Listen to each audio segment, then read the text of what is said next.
JJ HD2 Portland, an Odyssey sports station. Now, from the George McCoy at Warren Allen Sports Desk, a Sports Center update on 1080 The Fan. First on The Fan, mandatory minicamps are getting under this week in the NFL, and a couple of teams are already dealing with some key holdouts. Steelers defensive end TJ Watt sounds like he's going to be holding out a minicamp while he tries to negotiate a new deal. He's on the final year of his contract. Over in Washington, Commanders wide receiver Terry McLaurin is holding out as well as he looks for a contract extension. He does want to stay with the organization.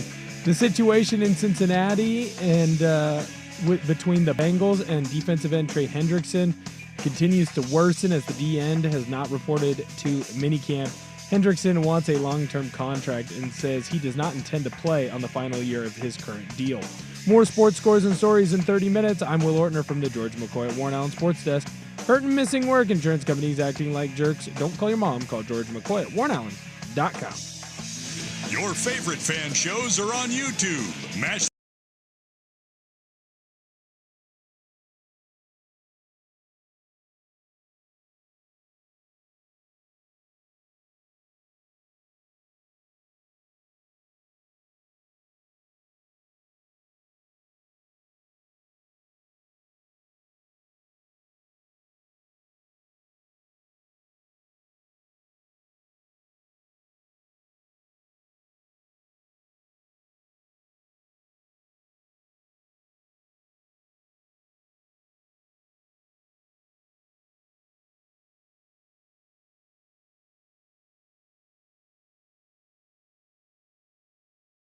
That's a nice little way to start the show. Yeah, that's what happens, man. Ooh, afternoon delight. I'm here for it, man. It's the simple things in life. We go from Metal Monday into this. I love it. And for a Tuesday, for me, it was nice to hear. There you go. I love it, I man. like they done messed up, Danny. They done let some brothers on the radio at noon here in Portland. That don't happen too often. But we're going to definitely run with it, man. I'm glad to be here, man. For those who don't know me, I am Football and Sports Sundays Rashad Taylor. I'm sitting in with my guy, host of the show, Danny Meringue. Indeed. And behind the glass is my man, Will Ortner, Big Willie style. What's good, bro? Not much, man. Just enjoying the sun. It's good to see you too, man. Well, I'm jealous right now. You got a Bobby Boucher jersey on. As soon as I saw you walk in, I went, I need one of those. Well, I love football and I love mama, you There you know, go. and so that's why I wore like it. I decided to wear, the shirt today, and I'm going to be on YouTube on the big show. There So you I go. wanted to make sure everybody saw it, and then saw the shirt and had some ideas for later on in the show. You even got the Bourbon Bowl patch. Oh yeah, man, this is official now. Yeah. Mind you, Game worn. the one in the movie is the orange joint. Yeah.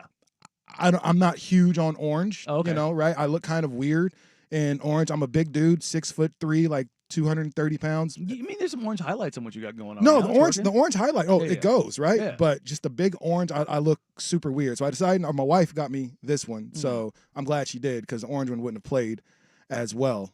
But Okay. yeah, man, I decided to, wear this for you. I dressed up for you today, bro. I appreciate it. Yeah, man. I wish I would have known. I would have gone into my jersey closet. You look great. For those of you who can't see him on the YouTube, man, we got our Sunday red on a Tuesday. I do. It is a Tiger Woods. It looks like you just left the links or something like that. I mean, I'm leaning probably a little too hard into the golf world right now. I've had my full midlife. Are you gonna crisis. start hooping? You gonna start hooping again? No, Probably not. no, You're I- leaning exactly where I you should literally be. gave it up. Yeah. I told my wife, I'm like, here's the deal. I need you to be okay with me going and playing golf because I'm done playing basketball. Like if I get hurt one more time, dog, it's what? cooked. That's a mature move for you. That's a mature move because here's my thing.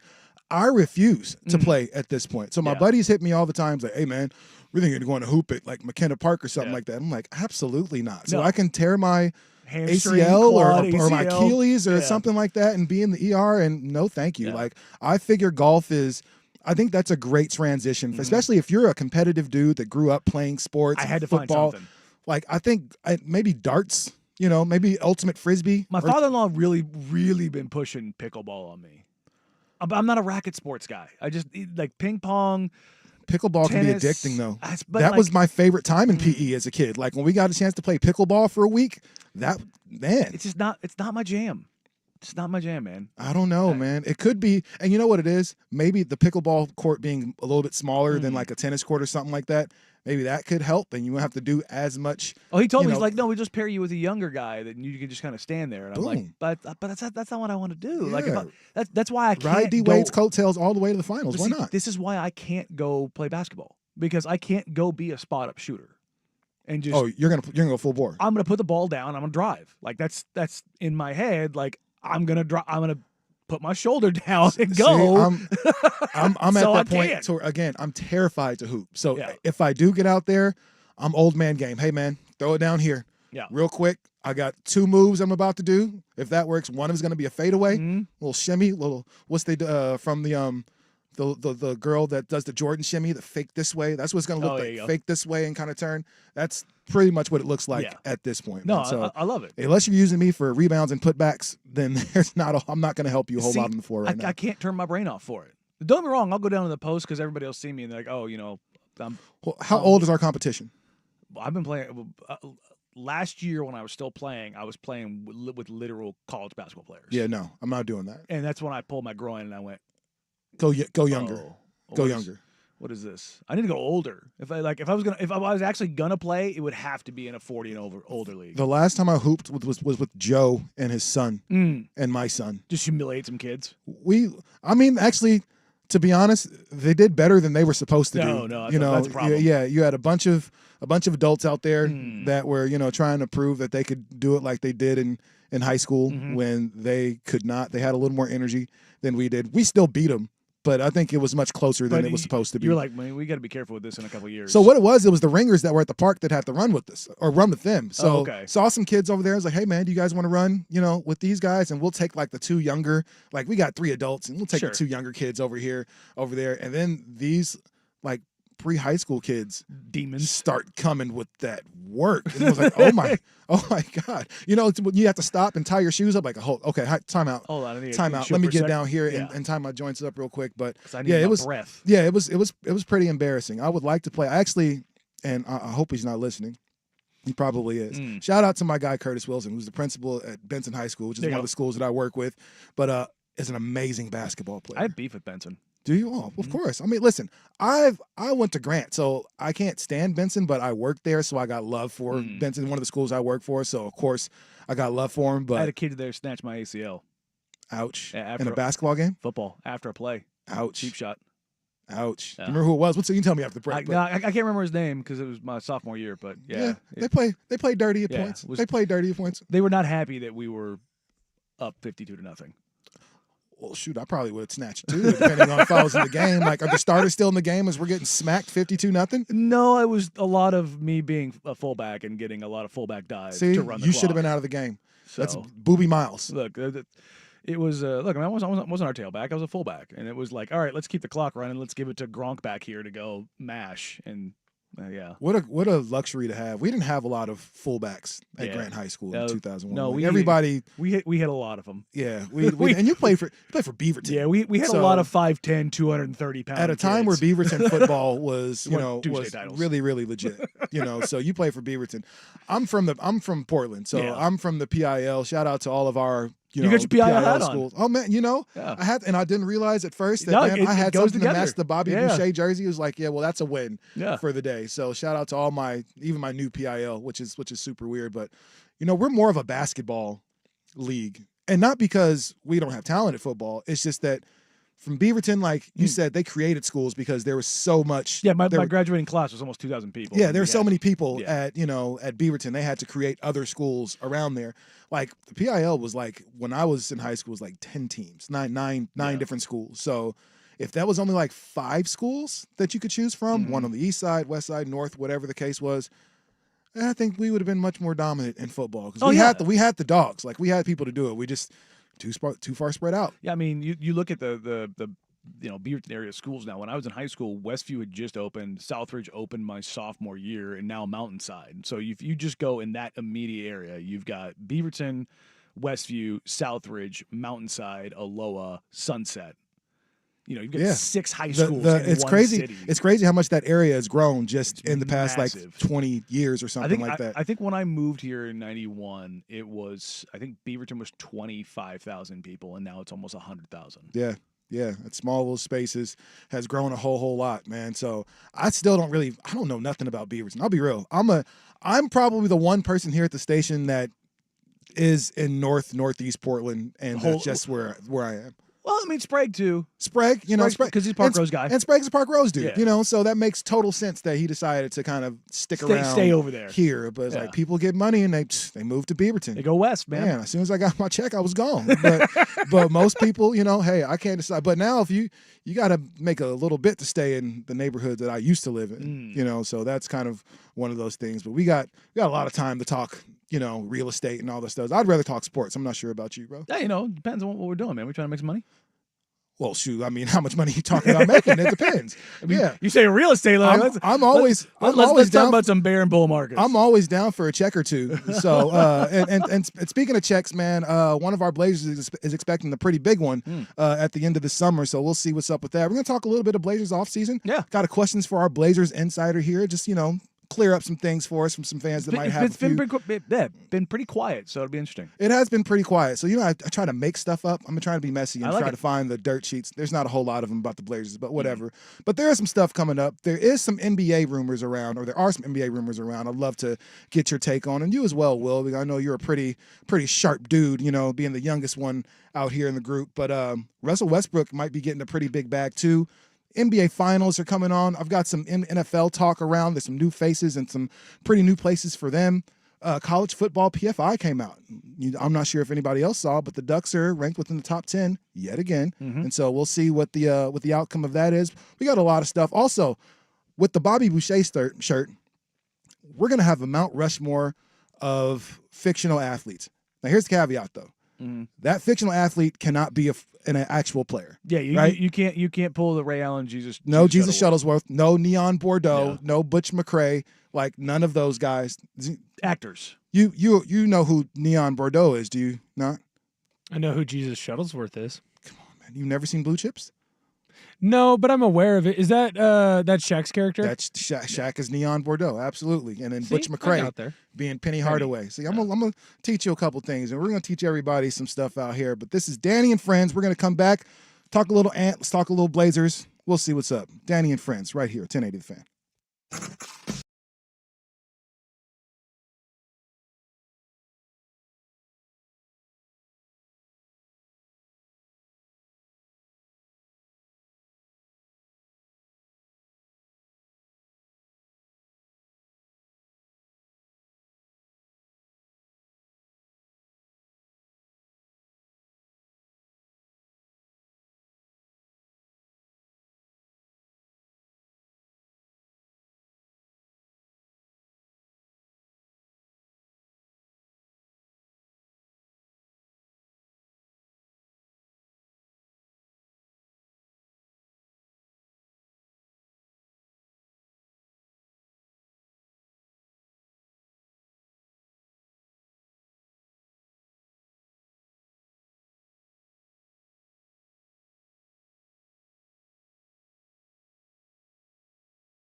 12:16 on a beautiful Tuesday, June 10th.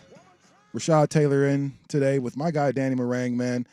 I would be stupid to sit here next to a Blazers insider and not ask Blazer questions, at least for a little bit. Because here's the cool part. Most people think that us at the Fan, like, we see each other all the time. We never see each other ever. And I'm one of those guys, and I work on Sundays, so I like. You see nobody. There's nobody in the building when I come in here. Well, it's like that for me when I get off air because everybody dips out at 3:00. Oh yeah, especially really on a Friday, man. This place is a ghost town. Oh, when I for get sure, off air. for sure. It's one of those things. So it's crazy to pull up on a Tuesday and see all the cars out there. So I would be crazy not to ask Danny some questions about the Blazers. And really, I wanted to start with probably the most polarizing player for the Trailblazers right now, and probably my favorite player on the team at this point, and it's Anthony Simons. Okay. I know Simons is a guy that kind of, again, I say polarizing because people stand on really two different sides of the fence with Simons. It's either we love what he does, I'm glad we have him for what he does, or you want him traded.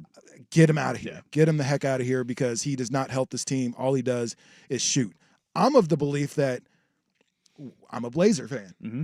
I've been burned before by players that went elsewhere and became not stars, but became key cogs. It's the Jermaine O'Neal of it all. There it is. And that's always who I go back to is Jermaine O'Neal. I don't want to see Anthony Simons go to an Orlando Magic or go to a team that's just a piece away from being close to OKC and being ready to compete for an actual championship. But I also understand the stance that people take as far as wanting more from your superstar that wants an extra $100 million or so moving forward. It may be more. You'd have to let me know. But Danny, I guess my question is, he's up for this big contract. At this point, do you feel like he is worth the additional money for what he's giving you and the production that the Blazers have shown to this point? So there's a couple different things there. Number one is there's going to be sticker shock for not just Blazers fans, but just people around the NBA for what a starter gets paid going forward because the salary cap is going up. And I've talked to probably a dozen players so far in the last couple months about kind of what their hopes are for their contracts, either, with their team or going to another team. And pretty much every single player that can average 20 points a game and do it in a relatively efficient fashion is looking for a deal that's reminiscent of Emmanuel Quickley's, which is $32.5 million a year. Which is insane. Like it sounds like so much money, and it is. But in the grand scheme of things, it's roughly 20% of the cap, which is about what you pay a starter now. Like if you go up and down the NBA, a guy that can, like, if you just grab any, 20-point-a-game scorer that shoots relatively well, like just slightly above average efficiency. Ant's one of the best free throw shooters in the league, so that's going to bump his numbers up. He's a very good three-point shooter, both off the catch and off the dribble. The self-creation part, like, it's been very funny. He's a wizard. Me. Yeah. Orlando Magic fans that have been in my mentions about Anthony Simons deals, and they're like, you're not going to get much from him. Of course, he's his contract expiring, and so you can take these scraps. And I'm like, oh, God, is everybody in Florida just going to make stupid offers with me? Like, number one, I'm not making these, but, like, the Blazers aren't just going to give him up.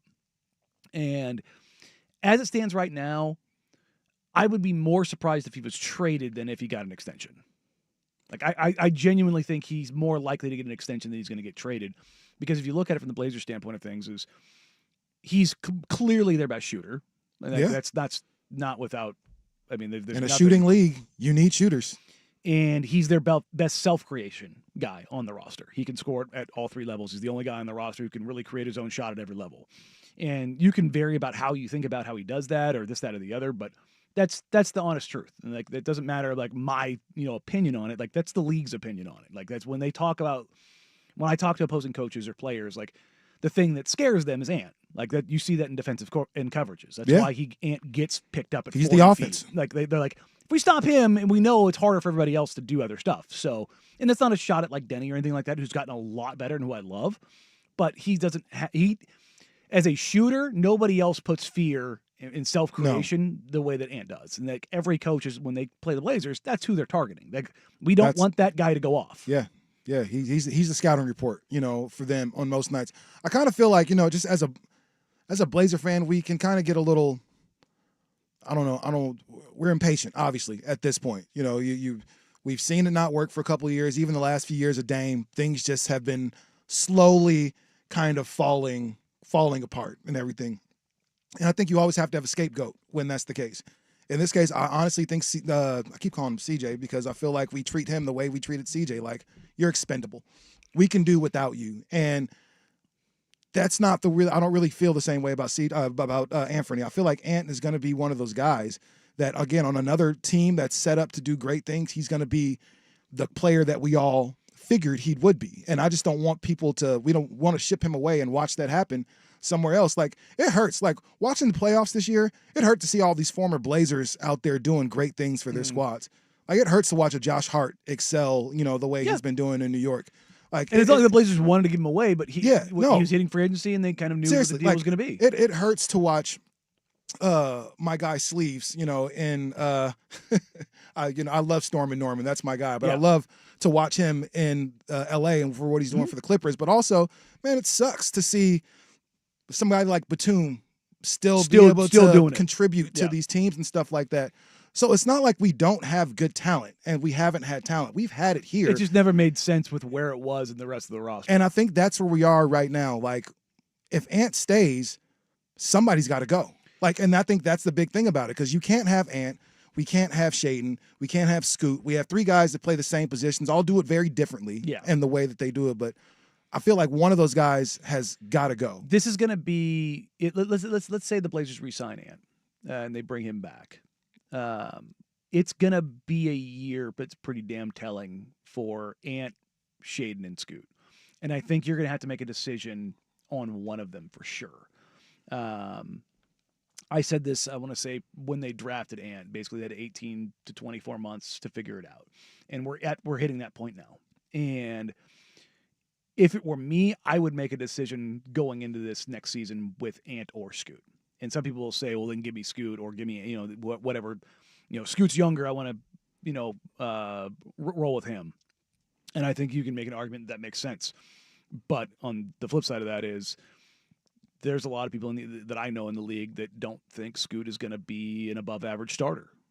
And if that's the case, then can you try to capitalize on another team that thinks that Scoot does have another gear and you can get something for him? And Bobby Marks did his end of season roundup for the Blazers the other day from ESPN, and one of the questions he brought up was Shaden Sharp, and then he brought up I don't think Shaden Sharp's a $30 million a year guy because he's extension eligible and they can talk about it right now, but I've talked to people in the league that in front offices that are like, I wouldn't pay him, I would make him go to restricted free agency and see what he can do, because Shaden's really only played 2 years, because year two, he missed most of the season, played 25, 26 games. Then he had the core muscle injury, and you don't necessarily have all the data available on him and kind of know what he can really be. Some people got mad when Chauncey put him on the bench and kind of got him to buy back more into the defensive side of the ball. And I thought it was a really good deal, a good move that Chauncey did there. And that's probably his best coaching move of the year. I thought him doing that to both him and Scoot was huge. It was like, hey guys, and it wasn't it helped your team. Not only that, it wasn't a shot at those guys. It was, you guys need to do this. And I know people fought back. Well, why didn't they bench Ant? Ant's not good on defense. The reason Ant didn't get benched and Jeremy didn't get benched for subpar defense is because they're in the right places. Like, that's the thing, is like, if a coach, like we know when the Blazers had Tony Snell, Tony Snell got minutes not because of his production, but because he didn't make mistakes. Yeah. Now, he didn't really give you anything. He didn't score at all. But, like, he didn't make mistakes. And coaches want players they can trust to execute the things that they're asking them to execute. Not being able to do it enough will bite you. But if you're in the right spots, taking the right shots, in the right spots offensively in your rotations, like, just do the things that you're asked to do, almost every coach in the league is going to take that over somebody who has quote-unquote talent or upside. Yeah, and I think a lot of it is just those guys still being really young. We forget how young Scoot is. We forget how young Shaden is. And they're still really learning. And also they're learning from other guys that are still pretty young, right? And so I still think there's a lot of maturity that has to happen there. Like, a buddy of mine always talks about Scoot and how he moves. And he's so, like, his lateral movement, his ability to move. It reminds me a lot of Tyrese Maxey. Like, the way he plays and everything like that. He could be, for me, his ceiling, if that's how good you could be, is Tyrese Maxey. I think you're in a good space right now. But I think it's understanding to learning how to control yourself and what you're doing out there on the floor. And I think if with time they'll both be able to do that. But for right now, you have a logjam in one spot and you're going to draft somebody, and we'll get to our number 11, our coveted number 11 pick. Which could be another guard. Which could very well be another guard. And then now you have a bigger problem because now you got 4 of them dudes that you got to try to figure out what to do with. So, I think the Blazers are in an interesting spot. I want to say it's addition by subtraction at this point. Like, I really think for them to grow. This is an offseason you have to make some moves. You have to. So, Joe Cronin, you said all in, when you first came in. You're like, man, we're all in with this whole thing. I think now it's time to kind of show and prove because you have a team and a city that's desperate for some change. And so some changes afoot, and we're looking around at the rest of the league and the changes that are coming. We don't want to be last anymore. So I guess we can keep talking about our, again, that coveted number 11 pick and also some other NBA rumors that are going around. So we'll do that next on Danny and Friends. But first, my guy Will, SportsCenter. This is a U.S. Open Week edition of Danny and Dusty. Brought to you by Langdon Farms Golf Club. Now, from the George McCoy at Warren Allen Sports Desk, a Sports Center update on 1080 The Fan. Sports Center is brought to you by Vulcan Design and Construction. Check out their award-winning outdoor living designs or schedule your free design consultation at vulcandc.com. First on The Fan, your Seattle Mariners are back in action tonight. They're fresh off a brutal extra inning loss on Monday night to the Diamondbacks. Naylor hit the walk-off there. Arizona is favored on the money line at minus 130. First pitch is scheduled for 6:40 tonight. The Oregon State Beavers baseball team will get their College World Series started on Friday at 4. They're going to be taking on the Louisville Cardinals.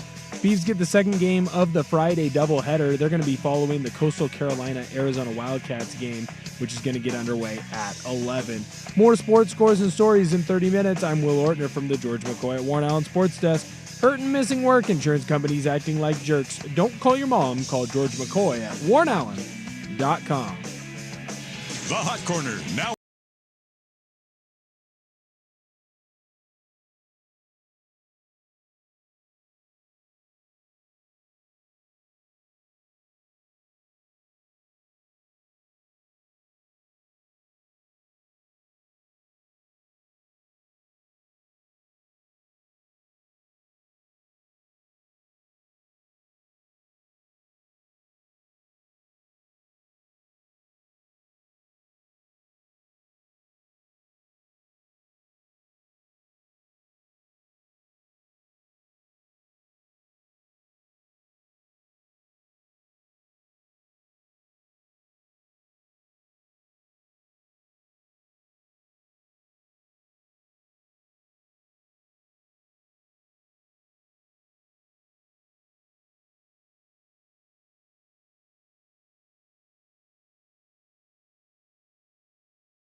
Shout out to Scarface and the Ghetto Boys, man. My mind's playing tricks on me. This video used to freak me out as a kid. You ever seen this video, Will? Yeah. No, I'm not gonna lie. When you ever seen a music video, Will? When I heard the beat, I went to the other song. Oh, the remix to it. It happens like 3 or 4 times a show where I'll hear a sound and go, "Oh, it's this song." Oh no, Yacht Rock Friday. You hear Michael McDonald? Do you think it's Regulators? Oh, every time. Yeah, right. Every single time. I'm like, why is Warren G on Yacht Rock Friday? I love me some Michael McDonald too. I gotta let you know. That man I'm has one been of those guys, sampled man. more than anyone in hip hop. Listen, my grandmama loved her some Michael McDonald. That's the one white dude that him and what's my guy that Carlton Banks used to love on Fresh Prince. Wayne Newton. No, not Wayne Newton, but does the dance to "It's Not Unusual to." Isn't that Wayne Newton? Is it Wayne? I don't know. I forget his name. That's before my time. I'm no help. Yeah, I've got the music video up right now. That guy has a killer. Tom Jones. Tom Jones. There it is. Tom Jones. So yeah. Look, let's be clear. They don't sound like white dudes. I didn't know Michael McDonald was white until I saw his video with Patti LaBelle. I was like, wait, this dude's white? Yeah. Like, who knew? That's a soulful dude, yeah, man. No, there was nothing about them that gave definitely invited that gave to the the cookout. melanin away. Definitely invited to the cookout. No, there's no raisons in that potato salad. No, I promise it's not, man. 100%. No, yeah, that's some Paula Deen potato salad right there, man. So man, getting back into our Blazers talk, hot Blazers talk, man. We are blessed with the number 11 pick this year. And I was trying to be positive and say we were going to get the first pick. I just knew it was going to happen. I think there's a whole conspiracy afoot. We're not going to get into that. I love it. Whatever. Tighten that tinfoil. Oh, I mean, hey man, I just don't see how Dallas pulls with that. Just it doesn't make sense. There's plenty of strings to pull on. Yeah, I'm just saying. So we'll leave that there for another day. However, the Blazers have to make another decision, and that's who do you take with the number 11 pick in this year's draft. Now, I'm going to be real with you guys. College basketball is not my jam. No, it's not. It's hard to get behind college basketball because I'm a traditionalist. All right, I enjoy teams, right? So I enjoy dominant teams over the years. Which is why I believe women's college basketball has taken off so much because those ladies stay for 2 and 3 years, 3 and 4. Yeah, right. And so they let you know who they are and who to follow. You build it up over time. Absolutely. Yeah. So I know to watch when I watch LSU, or I know when I watch South Carolina. I know who these ladies are. I know who these teams are. I know who these coaches are. I can't say that with college basketball with the men's side because they're all one and done, and it's messed up. Because for me, as you're talking draft capital, if I'm a senior who's great, all of a sudden I'm considered not as You're good old because I decided to come out and stay in college, which is an awesome experience, by the way. But I decided to stay in college for 3 years, 4 years, and because of that, I messed up my draft capital. So now it's a big one and done thing. So it's tough for me to know everybody who's cold every year. That said, we know who the top 3 picks in this year's draft are going to be. Well, top 2 for sure. Top 2 for sure. 3's where it gets interesting. 3 is where it's getting, because this is usually a time of year that we're starting to get a lot of international names that are starting to come into the fold and stuff for the draft. But I don't think the Blazers are going to have to worry about either of those 3 or 4 names at the top of the draft, unless there's some weird fall. There's been some intel on a couple guys, some drugs, that are in the top some alcohol, 10. some something that's terrible, some law stuff. But if that's not the case, the Blazers are looking at that number 11 pick. I know that there have been some workouts here in town. I believe that were you at some of those, or I've been at most of them. There was one today I didn't go to, just to make sure. Without like getting anybody specific, what was there anybody that excited you or that you saw that was like, oh yeah, this dude could definitely fit here? So there's been a private workout that wasn't open to the media, but other than that, they've only brought in one group of guys that were first rounders, and that's where you saw guys like Asa Newell and Jace Richardson, like Rasheer Fleming, the Hanson Yang.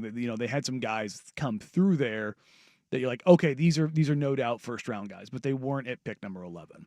And what's been really interesting is we're literally 2 weeks out from the draft. 2 weeks, or 2 weeks in 1 day. We're 15 days from the NBA draft. We're 2 weeks from the golf tournament out at Langdon. We'll talk about it in a little bit. But usually around this time, workouts really start to ramp up. But here's what's interesting.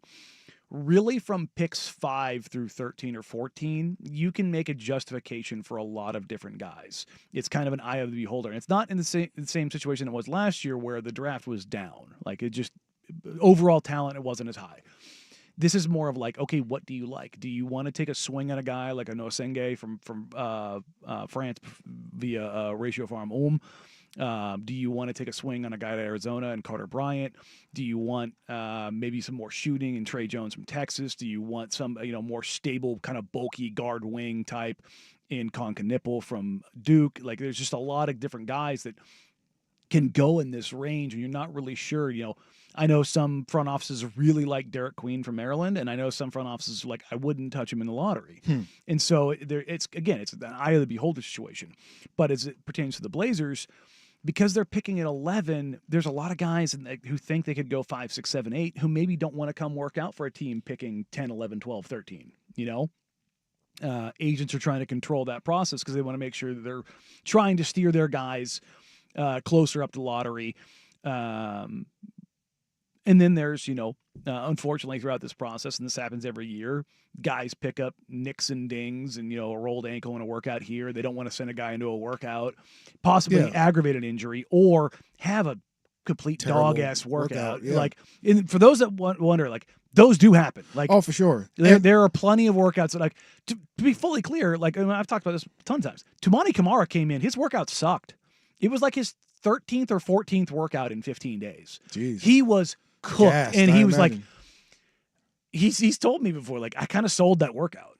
I had nothing left. I'm flying all over the country every day, and people are like, oh, whatever. It's like, no, man, this is an intensive thing. It's not just the workout part of it. It's the mental part of it. It's like, oh, here's another team. And I need to make sure I study up on this roster and how do I fit with this team? Because they're going to ask me questions about, what do you think of this player? How do you think you would fit in our system? So there's the mental preparation. And then there's traveling a couple thousand miles. And then you're tired as hell because even though your college season's over, you've been working out nonstop in preparation having for the that NBA lift draft. in your legs, after, even after that fifth workout, might be a little bit tougher on a lot of these guys. That's why it's always great to have those first 3-4 workouts.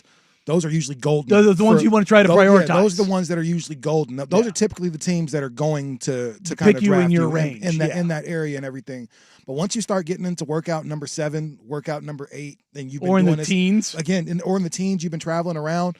You don't want to miss shots. You're cooked. And that's where it is. I remember, I think the one thing that sold a lot of people here on Dame, at least as far as what I remember reading towards the draft, license to Lillard, was the fact that he did not miss a shot during his workouts. Dame's workout regimen coming in, Phil Beckner had him ready to go. And it was part of a PR push with his agency and everything else too that kind of went along with that. They had the License to Lillard series, which was him going into the NBA draft. It's one of the best rookie campaigns that we've ever seen. Oh, dude, as far as how to market yourself, 4-bar Friday. He just took Genius. off. We're talking legendary workouts. So Donovan Mitchell, he had his workout in Utah, and the front office in Utah told every media member, if any single one of you mentions this workout, you will never be back in this building again, because the workout was so good and the Jazz were so locked in. Tell everybody it's terrible. Tell everybody you did terrible. We're going to trade, and this is the guy we're going to take. I'm starting a rumor. Tell everybody the draft workout was terrible. Yeah, we don't want him. They want it, and that there have been workouts here where a couple years ago a guy did not miss a shot, just absolutely torched the place. Then he actually ended up going back to to college basketball, but they were every coach that I talked to was like, I don't think he missed.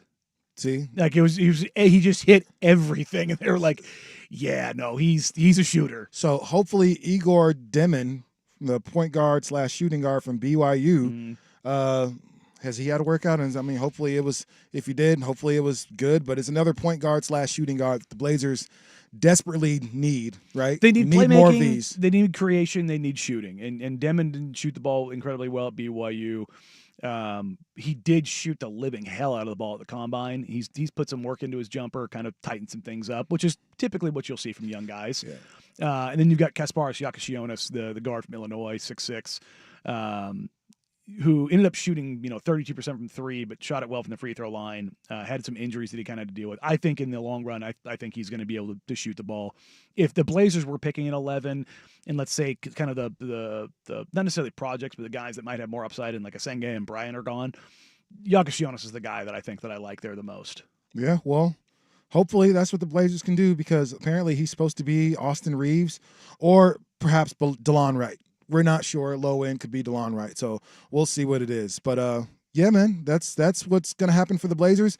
Fingers crossed, because he very well could turn into the next superstar for the Blazers. You never really know at that 11 to 15. We've seen guys go later and become stars. Well, I mean, you've seen guys in that range. You mean Jalen Williams, Tyrese Halliburton, and SGA are 11 and 12 picks. 11, yeah, Devin Booker later in the draft. So Giannis later in the draft. Yeah. So that's the kind of an area that teams are profiling. Like, you've got a question mark on a guy. Like with Tyrese, his jumper was, kind of weird. With SGA, it was like, is he ever going to be able to shoot from inside the paint? With Booker, is he going to be strong enough to really get downhill? Giannis was such a big project. Jalen Williams was kind of this unknown guy out of Santa Clara who you're like, what's he going to do? But then they go to a place like do you know about P3? The Sports Training Institute. So yes, okay. They've got actually one of the Blazers player development guys, Gil Abraham, used to work there. But they have these floors that are sensor plates, and what it does, it can pick up displacement. And so what that tells you is basically how many pounds per square inch that somebody uses to either accelerate or decelerate, or how quickly someone. So there's max vertical. Let's say Shaden's got like a 47, 48 inch vertical. Damn. But there's guys in the league whose vertical maybe is not as high, but they get to a higher point faster. So like there's all these like quick off their very quick off their feet. Like Donovan Clingan's a guy that has to really load up to get up, and even then he's not a big vertical guy. Whereas you look at some bigs in the NBA or kind of the tweener athletic builds like Onyeka Okongwu for the Atlanta Hawks, who gets off his feet super quick, and it's like, like what do you value? And Jalen Williams has some of the best scores that P3 has ever seen. Like, he was incredible in his lateral quickness and his ability to change directions. I was listening to the president of P3 was on with Kyle Mann of The Ringer last week, and they were talking about how teams are starting to look more and more into this data because they through the data and the math of an NBA game and the player tracking, they found that basically a third of the game players are moving side to side. So if a third of the game is moving side to side, how well you move side to side matters, and you can actually trace this stuff and use the math behind it. Now it's a great way to see who's going to be good on defense, and who's going to be able to move their feet and things everything. That translate. Yes. So no excuses for you cats to be weak anymore, man. Hopefully we can come in and you can be a huge help, because guess what? The Blazers need a whole lot of help right now. And so, yeah, but I guess there's still just a little more NBA talk, man. We hear that the Bucks are not trying to move Giannis, and we also hear KD is probably on the move. So we'll talk about that next when we come back right here. Danny and Friends, 1080 The Fan.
Well, there are other teams in the league that are making moves or are planning to make moves at least. I don't know if they can quite make any moves yet, but they're planning to make moves. So we've been hearing a lot of Giannis Antetokounmpo talk, right? Mm-hmm. Is he going to leave the Bucks? Is he requesting the trade? Well, Milwaukee came out and said, nay, we are not moving Giannis Antetokounmpo.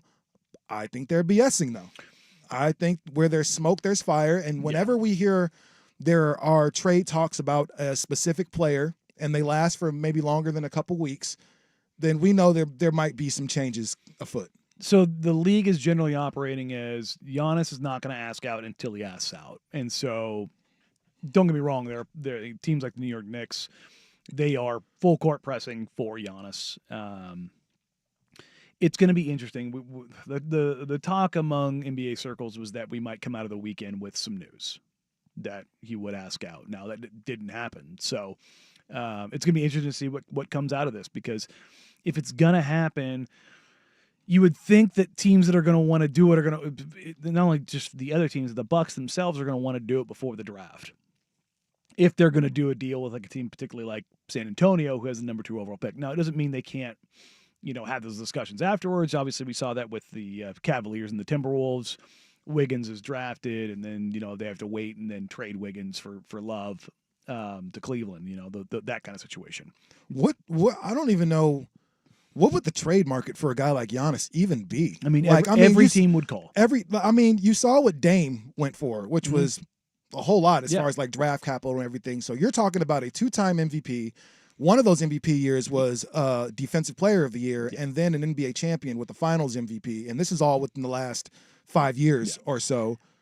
What is the market for a dude like Giannis? Like, we're seeing what the NBA is giving up, what teams are giving up for guys like Cat, for guys like, again, Dame and some others. Mikal Bridges. Giannis, Luka, right? We saw they gave up Anthony Davis and then some, to be able to get him. What should teams expect to give up for somebody like Giannis Antetokounmpo? Everything that's not nailed down.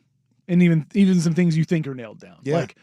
I know, is it even worth it at that point? And that's my thing. Like, if I'm going to give away all of my assets, I'm thinking about Carmelo Anthony. Let's go back to Denver and Carmelo. In a world where he could have just waited until the offseason. Which he was perfectly fine with doing. And it was New York that panicked and pushed the button and said, man, let's do this right now. And let's trade all of our assets. A little bit of both, because Melo, knowing that if he got the trade, the bird rights would go with him, and so he could get the most money. Right. Where had he just waited, had everybody had cooler heads and just waited, they would have had Gallo and Chandler and a whole bunch of supporting pieces. Even if those guys don't stay, now you can trade those pieces for somebody else. And if they're already, and that was my thing about Melo, and this is kind of my thing about Giannis, if we know he's interested in a team, wait and go there when you're able to go there. That's the problem, is that, these guys want to lock in these longer-term deals. Dame did the same thing. Mm-hmm. And I don't begrudge them.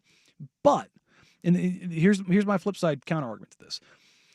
You can't have both. You either need to lock in long-term money, or you need to face the fear and go to free agency. It is why I've never, ever, ever been mad at LaMarcus Aldridge.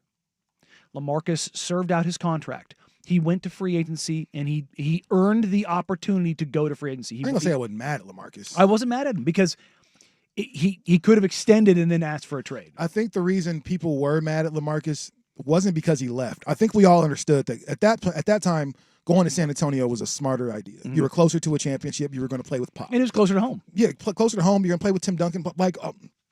All those things make sense. Mm-hmm. What you don't do is, which is why I think a lot of people, including me, were kind of mad at Dame for a long time. Don't tell us that you're staying here and then up and leave. I think that was the LaMarcus a big thing. One was a little bit forced. Yeah, the front office was kind of egging him into saying, "I want to be a Blazer for life." Yeah. And I don't say that, bro, because there are people it's better to not say it. Yeah, there are people that are going to hold you to that. Mm-hmm. They're going to hold you to your word. If you're going to say that, I'm not going to, which is why for Dame, for a lot of folks, I know that's your man, but for a lot of folks, it was like, what happened to not running from the grind? Mm-hmm. What happened to staying here? What happened to do all these things? What happened to not going to join other people and helping them win a ring in their city? And all that was kind of out the window. And he'll tell you, a little bit. Having done it, the grass isn't always greener on the other side. No, for sure. And mind you, I know we're off topic. I was really mad at Dame when he left. Not because he didn't deserve an opportunity to leave, but again, you can't say certain stuff and then expect people not to hold you to that. But nobody wants to see him get hurt. Nobody wants to it sucked to watch him go over there and kind of struggle with a great team in Milwaukee. Yeah. Like nobody thought that it would be like that. And so for watch him kind of go out like that and go out with the injury, like you never want to see that happen especially to a guy like Dame. But I think I've gotten over obviously him being gone. We got our new team, we got new guys in place. But at the time, I thought that was real important. So just I guess you got to being a person of your word only takes you so far, because teams aren't necessarily people of their word, and they'll trade somebody real quick. Yeah, and that's the thing is like the loyalty is a two-way street kind of situation. And I think both the Blazers front office and Dame knew that it needed to happen, but it kind of was what it was at that point. Well, it sucks to see Dame go out like that. You hope that he comes back. You're hoping he's able to make a full recovery. We see that he's working. He's really out there grinding, trying to get himself back into shape. Yeah, I talked to him the other day. I was kind of messing with him like, hey, has that leg turned into a toothpick yet, being stuck in that boot? And he goes, nah, man. He goes, I was cleared for PT 10 days after surgery. Oh, yeah, I saw he's on the treadmill and doing some stuff. He's working out with Sam down in Tigard, his boxing coach and trainer. I would imagine, let's say Dame is part of a transaction to another team as part of a Giannis deal as the Bucks reset. Wouldn't shock me one bit if Dame ended up staying here and rehabbing. No, no matter what team he's a part of, I think he's going to be here rehabbing. He's incredibly welcome here in Portland. He is a Portlander. That's just kind of what it is. One of the other players I want to talk about before we get out of here is one player that seems to be on the trade market every year and a half or so, and that's one Slim Reaper, Kevin Durant. KD, I'd be stunned if he was in Phoenix. I think we all would be. Yeah. I think that just has not worked at this point. The Bradley Beal experiment hasn't worked. He ain't going anywhere. This is one of those times where I think this was the last big three that would have been put together, because I don't know if that's the move anymore. No, with the way the current CBA is, it's about, you got to have your top players, but you need to have depth, and you need to have multiple guys that can fit, multiple possible situations. Look at how the Pacers and the Thunder are both built under the luxury or under the apron, that's and true. you don't have these teams that they're both very young. And yes, the Pacers have Miles Turner and Pascal Siakam and TJ McConnell, but otherwise you've got Nembhard and Halliburton and the bunch of young guys, Obi Toppin. Like, none of these guys are that old. You look at the Thunder, obviously they're one of the youngest teams we've ever seen in the NBA Finals. Only the Blazers in '77 were younger. And if you skew it by minutes played, it goes around a little bit. But you're seeing something I've said with Dusty over and over again is that the thing that defines eras is CBAs, and this CBA is going to make it very interesting to see, what Kevin Durant's still putting up, 28, 6, and 4 on 50, 40, 90. Like, he's still that Durant. Dude. Yeah. And it's like, at 37 years old, he's in year 18 in the league. It's like, you just go back and you look at this stuff and you're like, holy crap, man. Like, it's, we talked about this a couple weeks ago. The top 5 of that draft, it's Greg Oden who's not in the league, but then it's KD, then it's Mike Conley, it's Al Horford. And you're looking at this, like, still there. Jeff Green, like, these guys are all still playing, and it's kind of and all still really contributing for their teams. They're not different just, factors. They're not just guys that are taking up bench spots. They're out there really contributing for their squads. I mean, Mike Conley was starting for the Minnesota Timberwolves in the playoffs. Like, it's Al Horford was out there, playing heavy minutes for the Celtics, and it's like, holy crap, that draft class is insane, even with Greg Oden having the injuries. I think it's one of the more underrated draft classes. We don't talk a lot about it. It's one of the best draft classes of all time. We don't talk a lot about it because outside of the top names, that are from that class, it's kind of that people feel like it kind of takes a nosedive. But I think that's a very underrated. If you draft a guy in the top 5 and he plays 18 years in the league, you did well with that pick. No, for sure. You did absolutely well. So speaking of doing well, the Oklahoma City Thunder really know how to play basketball. Turns out. Yeah, they're doing a pretty good job. Who knew, right? Who the hell knew they would be that good? Should the Pacers be worried moving into Game 3? We're going to start the second hour just like that. When we come back, Danny and Friends on 1080 The Fan.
HD2 Portland, an Odyssey sports station.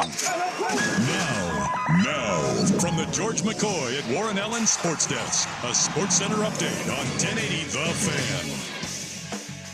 First on The Fan, mandatory minicamps are getting underway this week in the NFL. A couple of big-name players not with their teams. Steelers defensive end TJ Watt, he's holding out a minicamp. He's trying to negotiate a new deal. He's on the final year of his contract with the Steelers. Commanders wide receiver Terry McLaurin is holding out as well. He'd like a contract extension with the organization. The situation in Cincinnati between DN Trey Hendrickson and the Bengals continues to worsen right now. The DN is not reporting to minicamp. Hendrickson wants a long-term contract and has said that he does not intend to play on the final year of this contract. The Broncos and J.K. Dobbins have agreed to a one-year, $5.25 million contract. That's according to the NFL Network's Ian Rappaport. More sports scores and stories in 30 minutes. I'm Will Ortner from the George McCoy at Warren Allen Sports Desk. Hurting and missing work. Insurance companies acting like jerks. Don't call your mom. Call George McCoy at warrenallen.com. The Fan Merch Locker has a new black.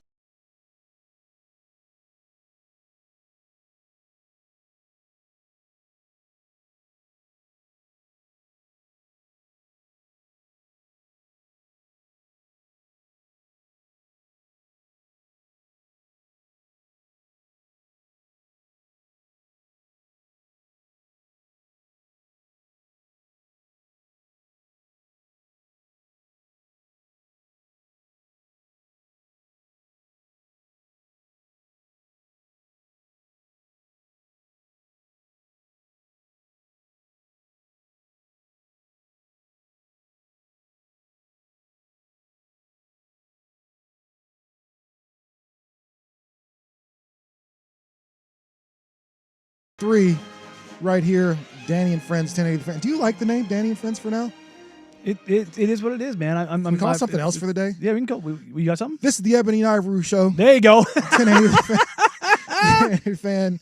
You know, black and white chocolate. You know, together make swirl. That's what we're doing out here. We're gonna figure out something cool. It's that mixed Hershey's bar. That's what, man. It's one of my favorites. You know, honestly, I don't love white chocolate, but actually, it's growing on me as I've gotten older. It has its places. Yeah, it's growing on me as I've gotten a little older, man. I know you're a big golfer, man. I know we talked about it a little earlier, but I know as we're getting older, you're really leaning in to playing golf more. Yeah, no, it's become a sickness. Will, are you? I know you're still pretty young, so you're not at the golfing stage. I love golf. Yet. Oh, do you play pretty often? Yeah, well, I mean, often enough. But I grew up like playing golf. My grandparents live on a course down in Palm Springs. So grew up playing down there. I've always played. It's not really like an old man, young man thing. It's just always been a thing. That's not shocking for me that you actually get out there and play. He does sound privileged. Yeah, he really kind of. I wasn't going to say anything. I'm embracing it. I am from Hawkinson. We're rich. Yeah, I figured that. I wasn't going to say anything, but I guess good for you. Yeah. I didn't get it's something about producers over there. Him, Buckley, Lynch. Those guys. Yeah. Hold on, I'm not going on crazy wealth vacations over here, man. Rust's dad's a dentist. You're not going on a crazy vacation. Tell me more about the triangle of games you're trying to go to. Well, that's something that I'd be paying for myself. If it wouldn't be someone else paying to go, I would like to be able to potentially hit some SEC Atlanta Falcon games. Well, okay, well, I feel you. You ever been to an SEC game before I get into my next thing? Do you ever been to an SEC game? No, and that's why, if we could make this work and do it perfectly, it would be great to go see Georgia versus Texas in November. Danny, you ever been to an SEC game? Yeah, I went to Florida game when I was down there, and I'm trying to think, No, I didn't go to any other. So yeah, just the Florida game. So I actually I used to date a girl who played golf for University of Tennessee. Oh, you go. Right, and so I will go down and visit her. Which on the one hand, great experience. Mm-hmm. On the other hand, worst experience of a man's life. Oh God, that can happen out there. So number one, there's nothing like an SEC football game. I've been to professional games and been to college games. Oh, especially in Neyland, you had 105,000 people. I've never seen nothing like that before. Yeah, the sea of gaudy orange, this really ugly orange. but every single street, every single bar, the McDonald's was closed to go to the game. Mm-hmm. McDonald's was closed to make sure people could go to the game. But I met the guy that my girl at the time was cheating with. Oh, God. And he happened to be a pretty famous track star. And at first I was looking at him, I was like, bro, dude looks familiar. You know, like, why do I know homie? And then turns out is Justin Gatlin. I was say, is that Gatlin? So guess what? I rooted against him actively in every Olympics. Every Olympics. Come on, Hammy. Come on, Hammy. Suck. Come on, see that Hammy pop. And damn it if he didn't win bronze, once before and some other stuff. So, I mean, I was mad at the time, but yeah, shout out to America. I guess he did his thing. But yeah, she played golf. And if you play golf on the 24th of June, the Fan Golf Classic is coming up, man. Your local Toyota presents the 11th annual Fan Golf Classic at Langdon Farms Golf Club on Tuesday, June 24th. So we're only, a couple weeks out? Yeah, 2 weeks from today. Yeah, 2 weeks from today, man. Brought to you by Henderson and Daughter Windows and Doors, by Philbrook Law Accident and Injury Lawyers, man. Once again, there will be morning and afternoon flight. Matt's Barbecue again, catering, most round meal. Foursomes can be purchased right now, tendingtothefan.com. Click on the Fan Golf Classic. And, man, this should be fun. Here's the cool part. I've never actually got a chance to go to the Golf Classic. You coming this year? I'm gonna try to. I don't think I have much work to do. I mean, just pop out there. Yeah, man. I definitely ain't nobody gonna stop. I mean, you get out there, come on over. Here's the thing. I'm terrible. Like, I'm not you guys, man. No, look, I'm not good. I'm not either one of you guys. I am absolutely awful. Dude, it does not matter. You come out there, hang out with us. We'll be like all of the hosts. We're gonna be sitting on the 6th hole throughout the day, drinking, right? Oh yeah, yeah. And all the vendors. Well, and I all can do that. Yeah, like, look, man. Dusty and I, the last 2 years, we've sat out there drinking. For me, tequila, him his brown water. We had incredible booze the last couple of years. From what I understand from the sponsors this year, that is going to continue going. That's awesome. We got a little covered area with some chairs, and we just sit there and we will take quote unquote celebrity shots for people that they can use if they want. If not, we're just out there heckling and having a good time. We had basically all the hosts out there when a dude hit a hole in one last year. Yeah, dope. I heard. Yeah, it was dope. It was pretty cool to see that. I'd never seen a hole in one in person, so I was like, that was pretty cool. Yeah, no, that's dope. I've never seen a hole in one like ever. Like, I mean, at least not in person for sure. Yeah, I mean, you see me on TikTok or whatever. On TikTok, but even as I'm watching like a golf tournament, I don't think I've ever been watching and saw like, oh no, hell, hole in one. Like, yeah, we had pretty rare. Kim hit one 2-3 weeks ago at the tournament. I think it was. If I'm not mistaken. I don't think it was a practice round. Really? I think. I believe that you're talking about Sung J M. Yeah, was it M that hit it? I thought it was M. Yeah. Someone hit one at the PGA. That's right. I believe it was Sung J M. Oh well, very good. What's crazy is you hear like pro golfers when you hear how many hole-in-ones they've actually ever had. Oh, it's they've had like all of them had like 8, 9, 10. Yeah, not like, for as much as they play, you would think it'd be a whole lot more. But to think about that, like 8, 9, a perfect shot. Yeah.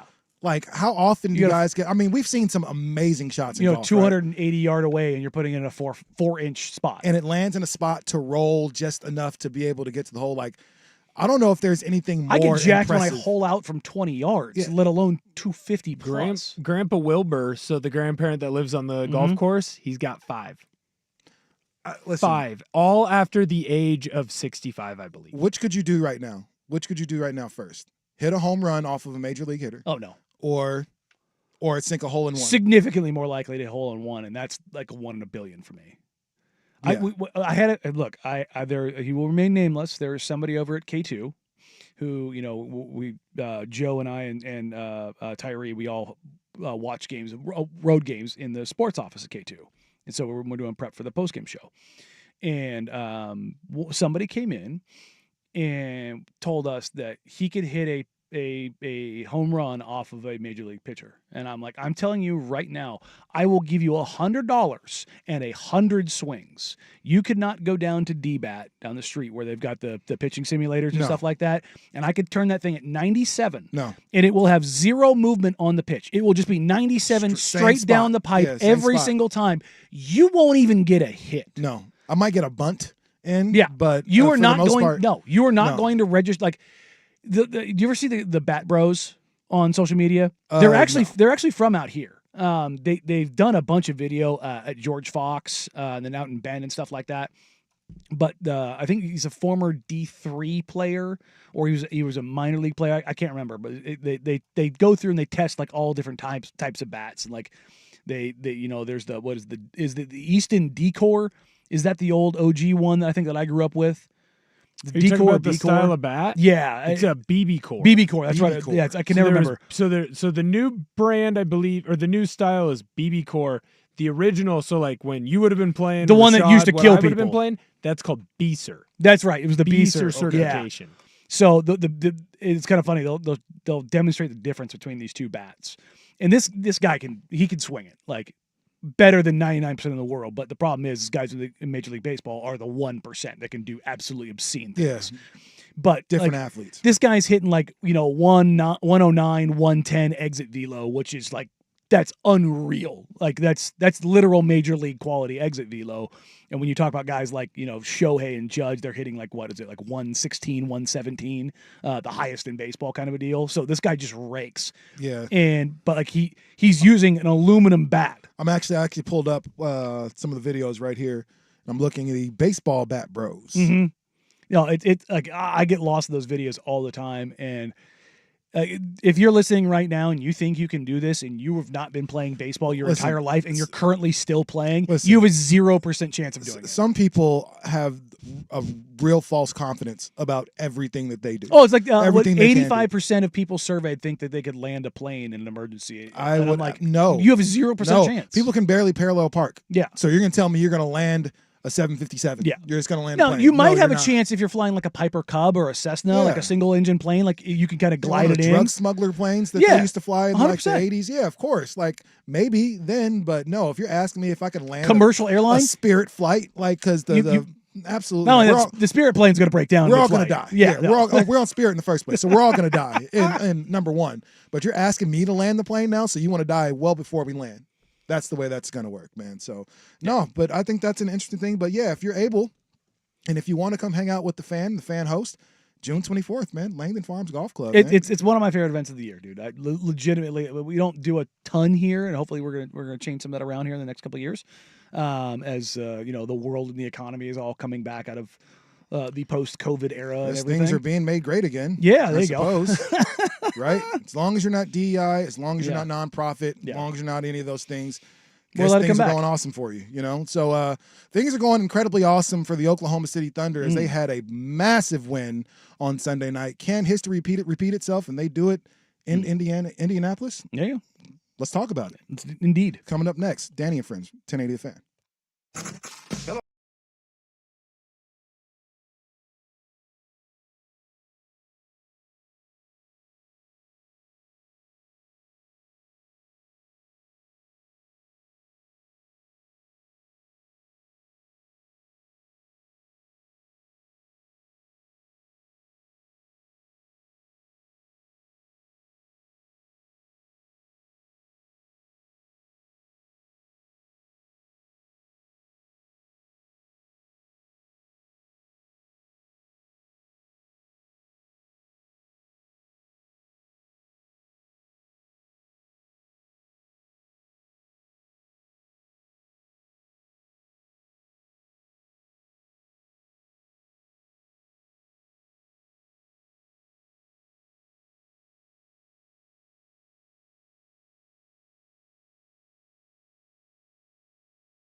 This is a little Arrested Development.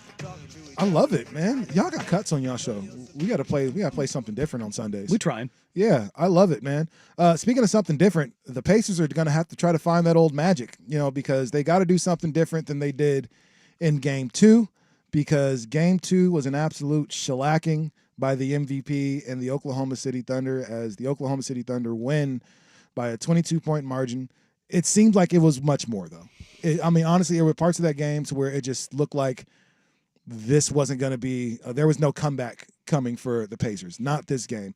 Shai Gilgeous-Alexander is as good as advertised. He is the deserving person for the MVP. Mm-hmm. I know Jokic had an amazing year and a historic year and probably should have got it, but just the way this Thunder team plays, you can tell they're not going to be able to do this without a Shai. No, SGA is multiple and different that the Thunder can be. It's still very SGA centric, and we talked about this the other day.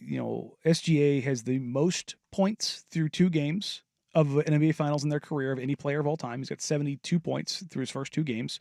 Beyond that, he has an NBA playoff record 9 straight. I think it ties Wilt or Russell, I can't remember who it was. 9 straight playoff games with 30 or more points. Like he gets buckets. No, he gets buckets. Don't get it twisted. He is a certified bucket getting machine on a historical kind of level too. Mm-hmm. His first 2 games in the NBA Finals.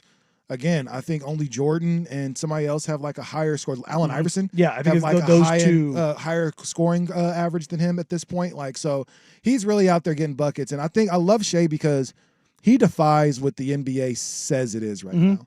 Right, you have to be a 3-point shooting team. Mm-hmm. You win by not necessarily a young team can win. Like all these things that we've been told doesn't work in basketball. Shai and OKC is doing. He's more of a George Gervin, Julius Erving, he's a superstar, kind of a throwback, the way he plays. Right. It's much more in the mid-post, mid-range, long paint area of which the analytics era has kind of done away with a ton of. Can't do that anymore. But that's what also makes him, for me, he's a throwback. You take the free throw merchant stuff out of it, which he does it and I don't like it, and he doesn't need to do it. Like he can generate free throws on his own without doing the throw your head back like you got shot by a 12-gauge stuff. But his footwork is probably the best in the NBA. His body control and balance, it's basically him and Luka and Jalen Brunson, who are like the guys who have otherworldly body control and balance in that in-between area. And it is interesting because he's not Steph out there, jacking up threes. And he's not even KD where he's just, shooting 50% on 18-foot mid-range pull-ups. He's getting to that 10 to 14-foot range, the 8 to 14-foot range, and just putting your defense in pretzels because it's the place that you want to help to, but that's what the Thunder want to thrive on. They want you to overhelp on SGA and allow the other guys who can't necessarily create on their own to feast off that. Now, he's not a creator like Halliburton who can, Hallie's the kind of guy who can get you 15-plus assists. Like, it's just he's a natural creator, whether it be angles or setting you up with a drive one way or a lean this way. Hallie's much more of a Nash, Chris Paul type of bend your defense a certain way to get something, where SGA is like, I'm going to take what you give me, and if you overhelp, I'm just going to make the simple play. And look, so many people think that making the simple play in the NBA is easy. It's not. It's genuinely not. That's why you don't see guys making the simple play all that often, because it's the NBA. These guys are so big, so fast, so good that they want to take. They can take that away so easily. Which is why I always covet a player like LeBron James, who just constantly makes everything easy, makes the right play. Mm-hmm. People like to knock on him because he would pass up a game-winning shot to give somebody else a better shot, an opportunity to make a better shot. I think that's the mark of somebody with high basketball IQ. Mm-hmm. That's exactly what Shai has now. I think Halliburton has that, but to maybe a lesser degree right now. I think where Halliburton is great at, he's not the short scorer that Shai is, clearly. But I think he does as good, if not a better job, getting everybody else involved. Yes. I think for this OKC squad, it's easy to get a guy like Jalen Williams involved. He can get his own bucket if he wants to. It's easier to get a guy like Chet involved who can get his own bucket. And then on the bench, you got guys like Wiggins, Isaiah Joe, Caruso. He was killing me in 2K the other day, and I was getting so frustrated. Wiggins, I could not guard him. My 2K MP could not guard this fool for nothing, and he was giving me buckets. But in real life, he can come off the bench and give you 15, 16 quick points. And when you have a bunch of guys on your team like that, that can help out your superstar. And I think you're in a great position right now if you're OKC. You're playing loose, and really you've won all but 2 seconds of a game. In the less than that. The Oklahoma City Thunder in that game, in a 48-minute game, led for 47 minutes and 59.7 seconds. So you mean for 1 point whatever seconds? 0.3 seconds. 0.3 seconds is the only time lead that the Pacers had in the game. Have had in the series, at this point. And so they need to figure out that magic. I don't know how it's going to happen. There's not going to be a breakdown like there was with Cleveland with this OKC team. There's not going to be a breakdown. Yeah, you're not going to run not going to run into some injuries like you did with Milwaukee right now. Like, this is a well-conditioned team. The only injury that, and I'm knocking on wood because you don't want to see one from anybody, but the only one that may be something that people could see would potentially be Chet, because Chet has the tendency to get dinged up. But Game 3 is in Indianapolis. The Pacers have already done their job, if we're being honest. We're kind of knocking on them today, but they already stole home court. Doesn't matter what the scores are in games. It's 1-1. Doesn't matter. Here's the thing. You can talk about, well, the Thunder did what they're supposed to do, and they had a blowout game. And I'm like, yeah, but you were still sitting there in the fourth quarter when it got down to 8, when it got down to 7, you're like, oh yeah, here they come. Like, this is what they like. That's what this Pacers team is built to do. It doesn't matter what your lead is unless it gets to 30. Until it gets zeros, yeah. Like, they are a team that come in the final 5 minutes. If they've got it, 7-8 points or less, be afraid, because it's not that they've done it once or that they've done it twice or 3 times or 4 times. They've done it 7 times in these playoffs already. Like, they will come at your neck if the game is relatively close, and they are not afraid of that moment. No. And they're like, if you're the Pacers, I don't think they're like, the game the Timberwolves got off the Thunder, they win by 40. I don't expect that to happen in the series to where OKC has a rollover game. But I also don't expect the Thunder to have necessarily the performance they had last game where, they were mostly in control of that game throughout.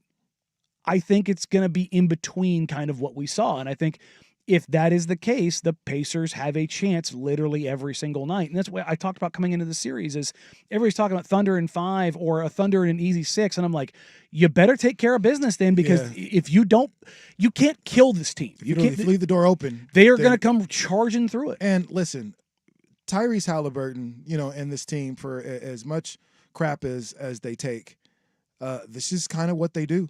Like they rest in the cut for most of the game, and then all of a sudden they come back with this flurry that nobody really saw coming. And again, you've already done your job and stole game 1, and nobody saw that coming. And now you just got to go home, make sure you protect home court best you can. It's basically 0-0 now.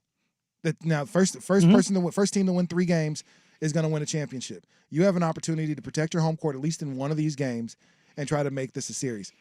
The Pacers did not play well in game 1. They were really bad in game 2. Yeah. But game 1 with the 19 turnovers in the first half. Oh, God, it was just so sloppy.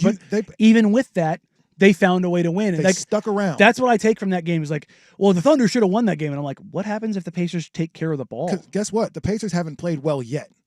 And that's the thing is like, if they go out and they play well in game 3, and let's say they win a game by 8. Not a crazy number, like under 10, but like, They have it under control in the final 2 minutes. Listen, what does the narrative now become if the Pacers win a game, not like running away, but comfortably? Yeah. And now all of a sudden the series is 2-1, and you've gotten a game on the road. How tight do the Thunder come into game 4? Listen, if there's anybody who can engineer a great upset in the NBA Finals, it's Rick Carlisle. And that staff, we've seen him do it before against an opponent that was supposed to be unbeatable. Yep. And he did the impossible and did that. So we'll see if lightning can strike twice. That game is going to be tomorrow on ABC, I would assume at 5:30, which is when they all are. Yeah, so we'll see what's going on. Tyrese Halliburton has to show up. Speaking of Tyrese Halliburton, he's been getting a lot of news lately because somebody on ESPN keeps saying that this man is not a superstar. But there are a lot of people that potentially agree, but he's not the only person we should be talking about. There's some other names we should bring up, and I'm going to bring him up to our NBA guy, and I'm going to see what he says about those. We're going to talk about that next. But first, Will at SportsCenter. This is a U.S. Open Week edition of Danny and Dusty. Brought to you by Langdon Farms Golf Club. Now, from the George McCoy at Warren Allen Sports Desk, a Sports Center update on 1080 The Fan. First on The Fan, the Mariners are going to be back in action tonight. They had a brutal extra inning loss on Monday night in Game 1 of this 3-game series to the Diamondbacks. Arizona, they're going to be favored on the money line at -130, first pitch scheduled for 6:40. Oregon State's baseball team, they're going to be getting their College World Series underway on Friday. That game's going to take place at 4 against the Louisville Cardinal. The Beavers are the second game of the Friday doubleheader following Coastal Carolina and the Arizona Wildcats game at 11. In the NFL, the Broncos and J.K. Dobbins have agreed to a 1-year, $5.25 million contract. That's going to be according to the NFL Network's Ian Rappaport. More sports scores and stories in 30 minutes. I'm Will Ortner from the George McCoy at Warren Allen Sports Desk. Hurt and missing work, insurance companies acting like jerks. Don't call your mom. Call George McCoy at warrenallen.com. It's back, the 11th annual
When we were younger, we always had the wives' tales about, the neighbor's house being haunted, or Lived by a couple of those. No, you get the if you get this, it's actually good for this, things like that. Here's the adult version of that stupid wives' tales. Did you know that people were actually believing that their Costco ID card was okay to use to travel, as in a replacement for the real ID? Because as of May 7th, you have to have the new license or a passport to fly. I got one. I actually got mine. I had to go get mine was expiring on May 5th anyway, so I had to go get a new one. Oh, look at that. Perfect timing. Yeah, right. But yeah, no, people were trying to use their Costco ID card as a form of ID to travel. It got so bad that the TSA had to make a press release. And I'm not kidding. This is a part of their actual press release.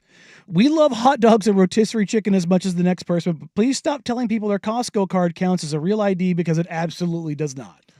Okay, so I'm curious of not just who started the rumor, who actually tried this. Yeah, who was the one that wanted to go out and confirm that the rumor was true and say, you know what, I don't have my ID, but Costco card, does that work? And I want to know who the TSA agent was that said, right this way, sir. Yeah, that absolutely works. So, I had a teammate in college who would use his school-issued ID.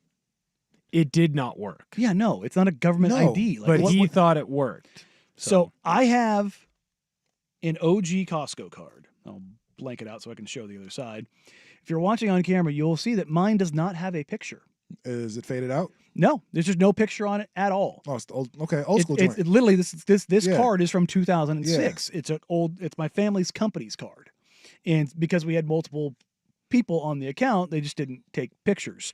It'd be even funnier if somebody tried to use a card with no picture.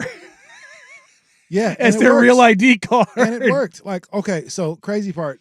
So my ID broke, right? Mm-hmm. So completely broke, and I was like, all right, I have to get this to be able to travel. Took my son to WrestleMania in April. Oh, nice. So the Vegas one? Yeah. Oh, I didn't know you went. Oh my gosh, that's awesome. Man, I have so many cool stories. But yeah, it was super cool. But I was freaking out because I was like, how am I going to get on the plane with a broken ID? It's probably not going to work. My passport has been expired for a little bit now. Yeah. All right, cool. The lady takes my broken ID and does a hole punch through it. So now I really can't use it. And then all they give me was a little paper one that I could use. And sometimes I love TSA agents. Sometimes I can't stand them. Like, usually they're cool, but then you'll get that one. Oh, brother, trust me. That's just a little, they love their job a little too much, or they hate their job. I can't really tell which one it is. I had one. So part of my job when I was in the military was sometimes transporting classified documents. And when I would do that, and again, this is even post 9/11, I would fly armed. And now I had permission to do so, and it's cleared through the airlines, it's cleared through TSA, it's cleared through the air marshals. There's a lot that goes into this. Right. But I've got a briefcase literally handcuffed to my wrist, and you're one of those guys. And I had a sidearm, and I'm supposed to go through a different line. And I'm sitting here telling this guy, like, not trying to alarm him of like I'm carrying. I can't go through that line. Like, here's the necessary documentation. Here's the paperwork. Here's my military ID. Here's everything. Like, all the things that you need in order to make this happen. Because I don't want everybody on the plane to know. He's got a gun. Yes. Because get down. There was one time when I was flying while carrying that I reached up to put something into the upper bin. And showed it on your and head. It slung down. And one person saw it, and I was like, slowly covered it back up, and I was like, because the harness had come undone, and only like I looked around, and the blood left their face, kind of a situation. Just looked at them and put your finger in your mouth and just. And I just kind of went, it's okay, I'm military. They know. Keep this between us, kind of a situation. Should have gave an Undertaker look. Yeah, no, I didn't want to make it any worse for me. I was like, I was 20 years old. I was like, oh, you got to be kidding me! Like, of all the things that have happened, this is a god awful thing to have happen right now. But yeah, like I've had those moments going through there. But knowing the people that typically work there, I try to make it as easy as humanly 100%, possible. 100%. I am a person who I'm wearing my Crocs right now. I fly in Crocs or flip flops so that it's never an issue getting my shoes on and off. I wear basketball shorts, t-shirt, hat, sunglasses. I basically take everything off except for the t-shirt and shorts and walk through. I wear draws most of the time. I want to make sure that there's like, no issue. There is no I'm going through TSA. Yeah, I'm like, look, man, I'm trying to make this as simple as possible. Yes, just look at my ID. It's me, and kind of move on from there. I have had so many times when I've gotten up to that line where they scan your ID, people either don't have it out or they have the wrong one. Or some jackass brings a Costco card. And it's like, what goes through your head? Why? Where you think, can you think of something dumber than this? Like I've seen people use student IDs that have their birthday on it to buy alcohol. I've seen that before. Okay. And I've seen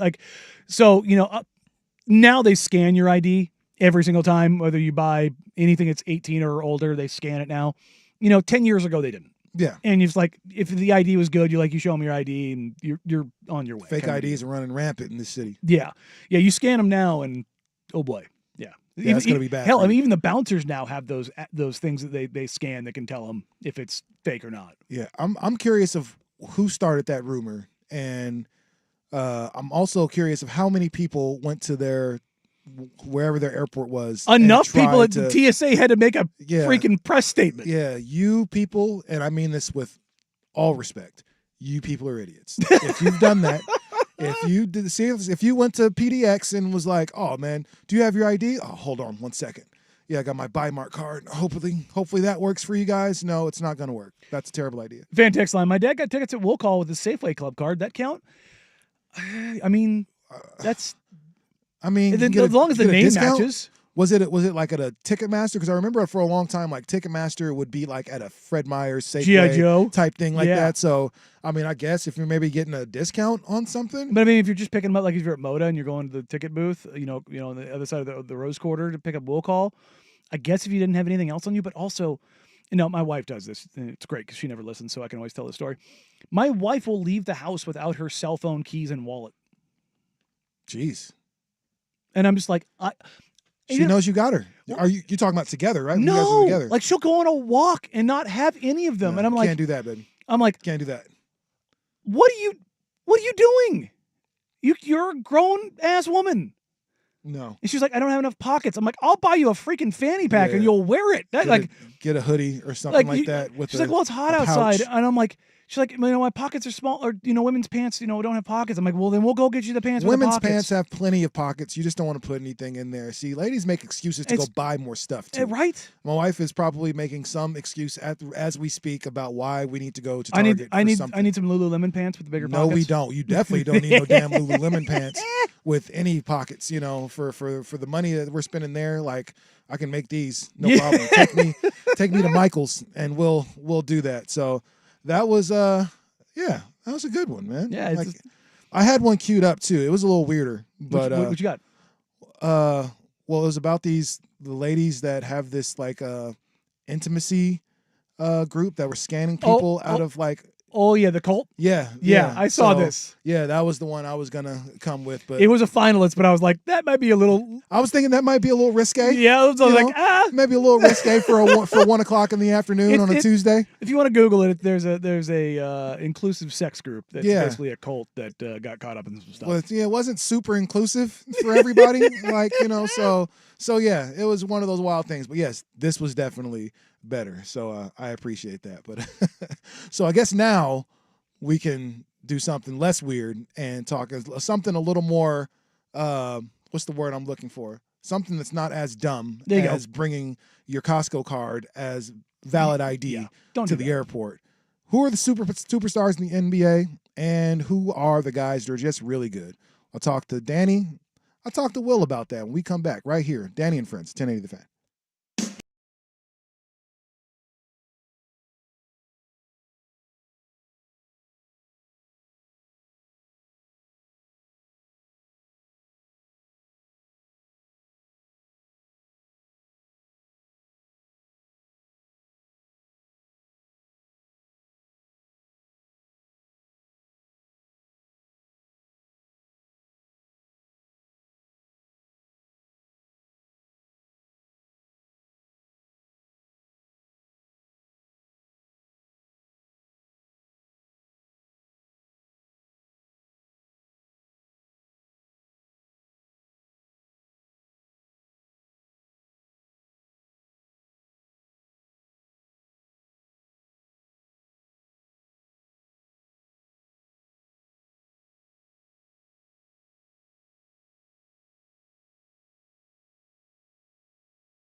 1080 The Fan. So much talk around the NBA. Who's a superstar? Who is not a superstar? Really, the one player has been at the top of that list for a lot of people. It's most specifically ESPN's Stephen A. Smith, because I don't know if they have anything else really to talk about. We are getting closer to the dog days of summer. So, yeah, that's kind of where the conversation went. But Tyrese Halliburton continues to impress people in the NBA playoffs. Sans his game in Game 2. He's been pretty impressive for most of the playoffs. He has 5 or 4 game winners. Multiple comebacks. He's knocked off Giannis. He's knocked off that great Cleveland team. He's knocked off that New York team. And now he's 3 games away from winning the first championship ever for the Indiana Pacers if they can get past this really, really good OKC squad. But for whatever reason, people still won't give him the tag of superstar. He's just the first player that we start with. Danny Meringue, you are an NBA insider, more specifically with the Blazers, but you get a chance to see all these guys kind of up close and personal. You've been able to see Tyrese Halliburton a couple times. You tell me, and even dating back to his time in Sacramento, you tell me, considering the job that he's done this year and even last year, because mind you, last year, conference finals, last year he was a finalist in the NBA Cup, the inaugural NBA Cup. So this Indiana Pacers team shouldn't come as a shock to anybody that they're this good. But in your opinion, is Tyrese Halliburton a superstar, considering what he can do? Yes, and it's been a long time coming, and we're still hanging on to, I think, when you talk about the NBA masses in general, still hanging on to the torch of LeBron and Steph, and to an extent KD. And, we saw that in the Olympics when, Ant Edwards was talking about, I'm going to go out there, it's going to be my team. And the old heads are like, nah, dog. Nah, bro. It's our last run. You got it. Yeah, and you remember the clip from KD in the doc of, like, what are you going to do when you're one-on-one with Steph Curry? Like, what are you going to do? And the answer to France was nothing. You're going to sit there and you're going to take it. And that might have been Steph's kind of swan song, and, as he gets older. But we are finally in the transitionary era out of the LeBron James, Steph Curry, Kevin Durant era. And you've got Jokic, you've got SGA, you've got Luka, you still got Giannis, who's only 31. And then you've got this next crop of guys. You've got Tatum, and you say like Luka, you've got SGA, and I think you've got Ant and Tyrese in that group. Yeah. And, I've brought this up on the show before, and this isn't to toot my own horn. It's just kind of the way that I look at basketball. I had a front office executive ask me a little more than 2 years ago. Flex. If you could start a team with one of 2 guys, Ant Edwards or Tyrese Halliburton, who would you take? And I go, I know the answer that most people are going to immediately say is Ant Edwards. And he's a quote-unquote better player. He's more talented. He's more athletic. The things he can do, this was the first time he started getting kind of the MJ comps because of the post fade and the footwork and the body and the athleticism and all those things. But I go, the way that I would build a team, I would build it around Tyrese Halliburton. That's the way that and I don't think there's necessarily a wrong answer here, but I go, the way that I like to play basketball is I like to have a point guard. He's not necessarily pass first, but a guy that just gets everyone. Like Chris Paul is one of my favorite players of all time. Steve Nash is one of my favorite players of all time. They are 2 of the best floor raisers and ceiling raisers the game has ever seen. They get the best out of their players, because mind you, and I think the one thing about both Chris Paul and Steve Nash, Chris Paul wasn't super overseas. He's not a huge point guard, right? Small guy. He's 6'1". He's not like super, super fast, but he's quick enough, yep. Steve Nash, kind of same thing. He's never going to bully anybody. Just knows how to get to their spots better than anyone. And you do a good job of learning the players that you play with. So this way you can put them in the best positions so they can be successful. So you can get the most out of a Miles Turner. You can get the most out of an Amari Stoudemire. You can get the most out of a Jamal McClure, who made an all-star team, that time with, So I would agree with you. I think Tyrese Halliburton is a superstar, but I wrote some other names on here because for me, that was an easy one. Yeah. I think Stephen A. Smith might be the only person if you're questioning that, or if you're saying he's not, you're talking about a guy who's averaging nearly 20 and 10 in the NBA playoffs he's leading the playoffs in assists. But not only that, for a guy that is on the ball as much as he is, no one takes better care of the ball 100%. While making more dangerous passes than him. You don't see that. There is a direct line of correlation between riskiness of passes and turnovers, and yet he defies that. And on top of that, he can score. If he needs to score, he's not looking to score. And I think that's where people look at superstar and say, well, you should average this many points and you should do this. It was like, well, what if you're Magic? And Magic never put up like 25 points a game. That wasn't his game. Do you know what Halliburton shoots in his career from the floor?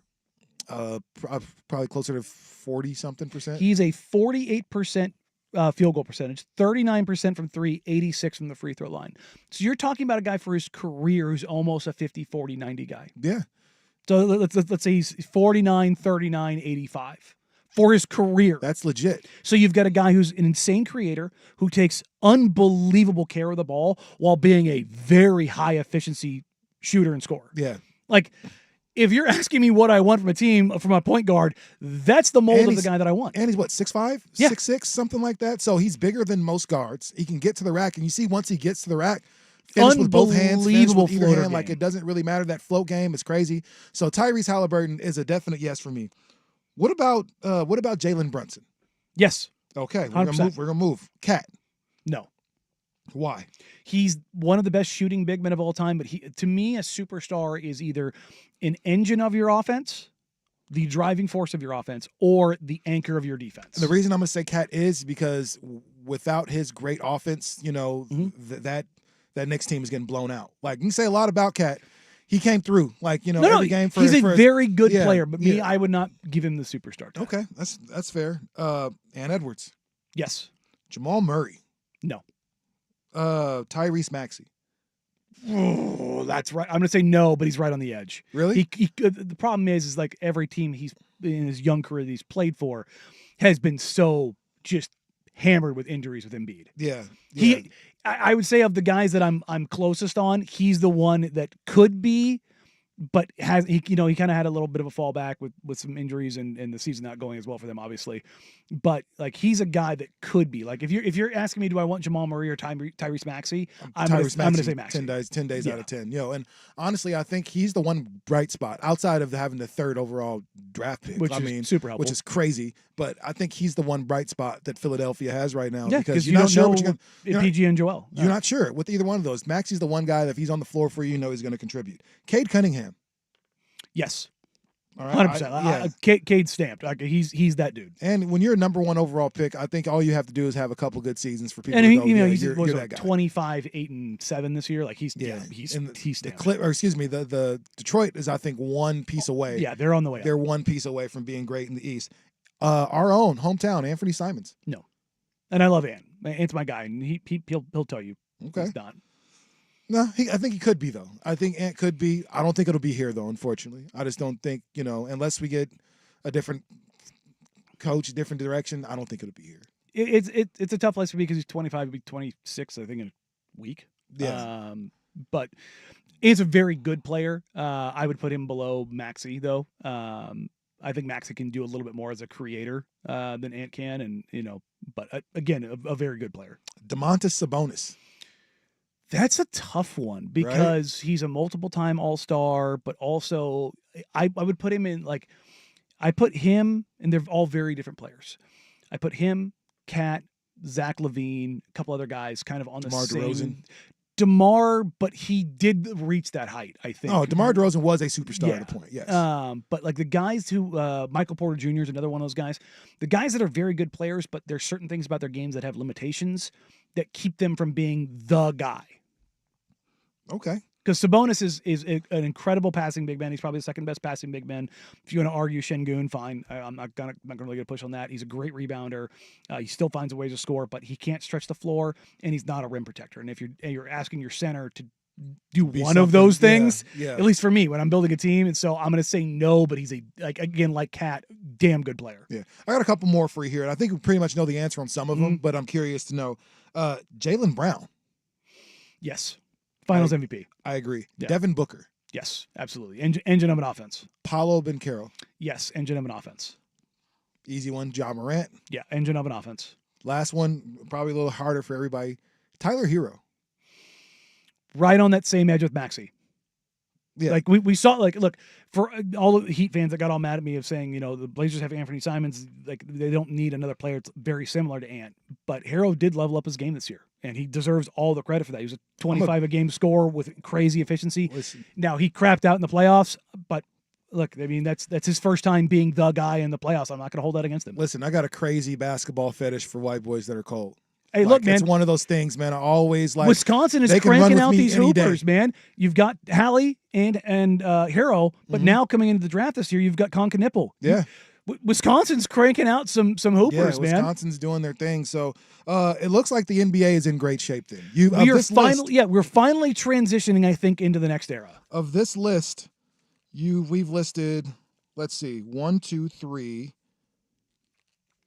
4. Most of the top 20 players in the NBA now are under the age of 30. Yeah. So you got 8 new superstars. And mind you, I didn't bring up Jokic and I didn't bring up all these guys. We know about when you're winning MVPs and multiple MVPs. We know. But these are an additional 8 guys that we can be. A lot of these guys are under 25, 26 years old. Like they haven't even hit their primes yet. And with LeBron, this we had a finals and a playoff that didn't really include Steph Curry, didn't really include LeBron, didn't really include KD. Didn't include Giannis like that. Didn't include and yet Embiid. These playoffs were incredible. Yeah, and this is some of the best that we've ever seen, and we're going to see a first-time champion crowned sometime within the next week and a half. And so that's an awesome thing. So the NBA is looking up for the future because you've got a lot of really young stars that are taking the mantle. So how about some football talk? I like it. You want to do that? Yeah, let's do it. Man, things are looking up for Pittsburgh. Well, I guess depending on how you look at it and where you're coming from. So we'll talk about these new faces in the Pittsburgh uniform. We'll talk about that next right here. Danny and Friends, 1080 The Fan.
Sports Station.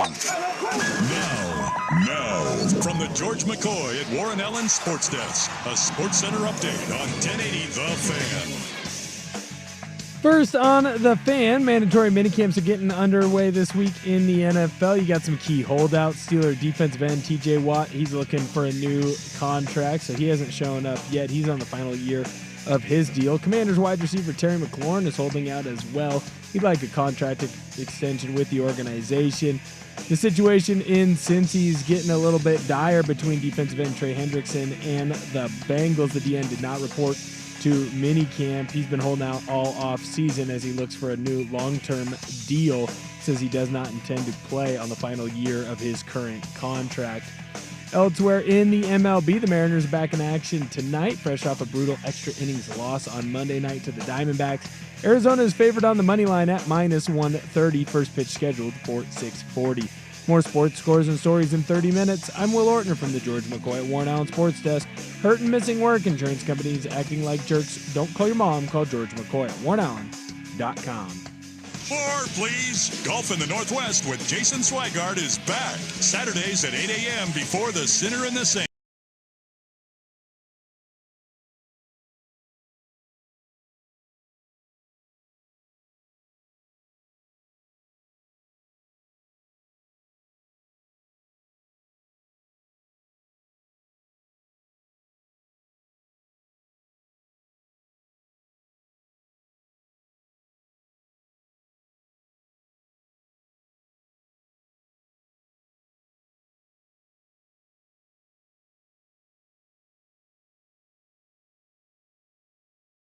We're almost there, fellas.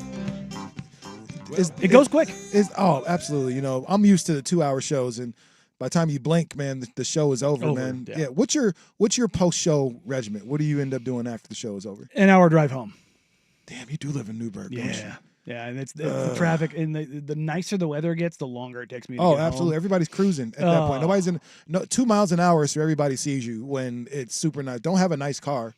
And the windows down and car wash, like check it. If you're behind me on a hot day like this, you're going to be mad because I'm cruising. You just chilling? I'm cruising. Oh, God, I hate you. I'm sorry, bro. Yeah, no, it's as the weather's gotten nicer, a lot of times I'll keep my clubs in the car. If I know I'm going to go afterwards, I'll go to the driving range, or I'll play around when I get off work. Depends on what the wife has planned, but I get up in the morning, I work out before I come in here, and then just get that done and taken care of, and then I'm pretty much open. That's the nice thing about being 40 and married with no kids is that the afternoons are wide open. Oh, absolutely. Look at us, all gym bros, man. Yeah. I almost, if I shave my stomach, I look almost like Will. There you go. Does. Yeah. So I wish we could just do that. Just cut it off like you cut off some hair. I'll be down for it. I think you can. I think it costs a little more. Yeah. But I'm not with it. I can't.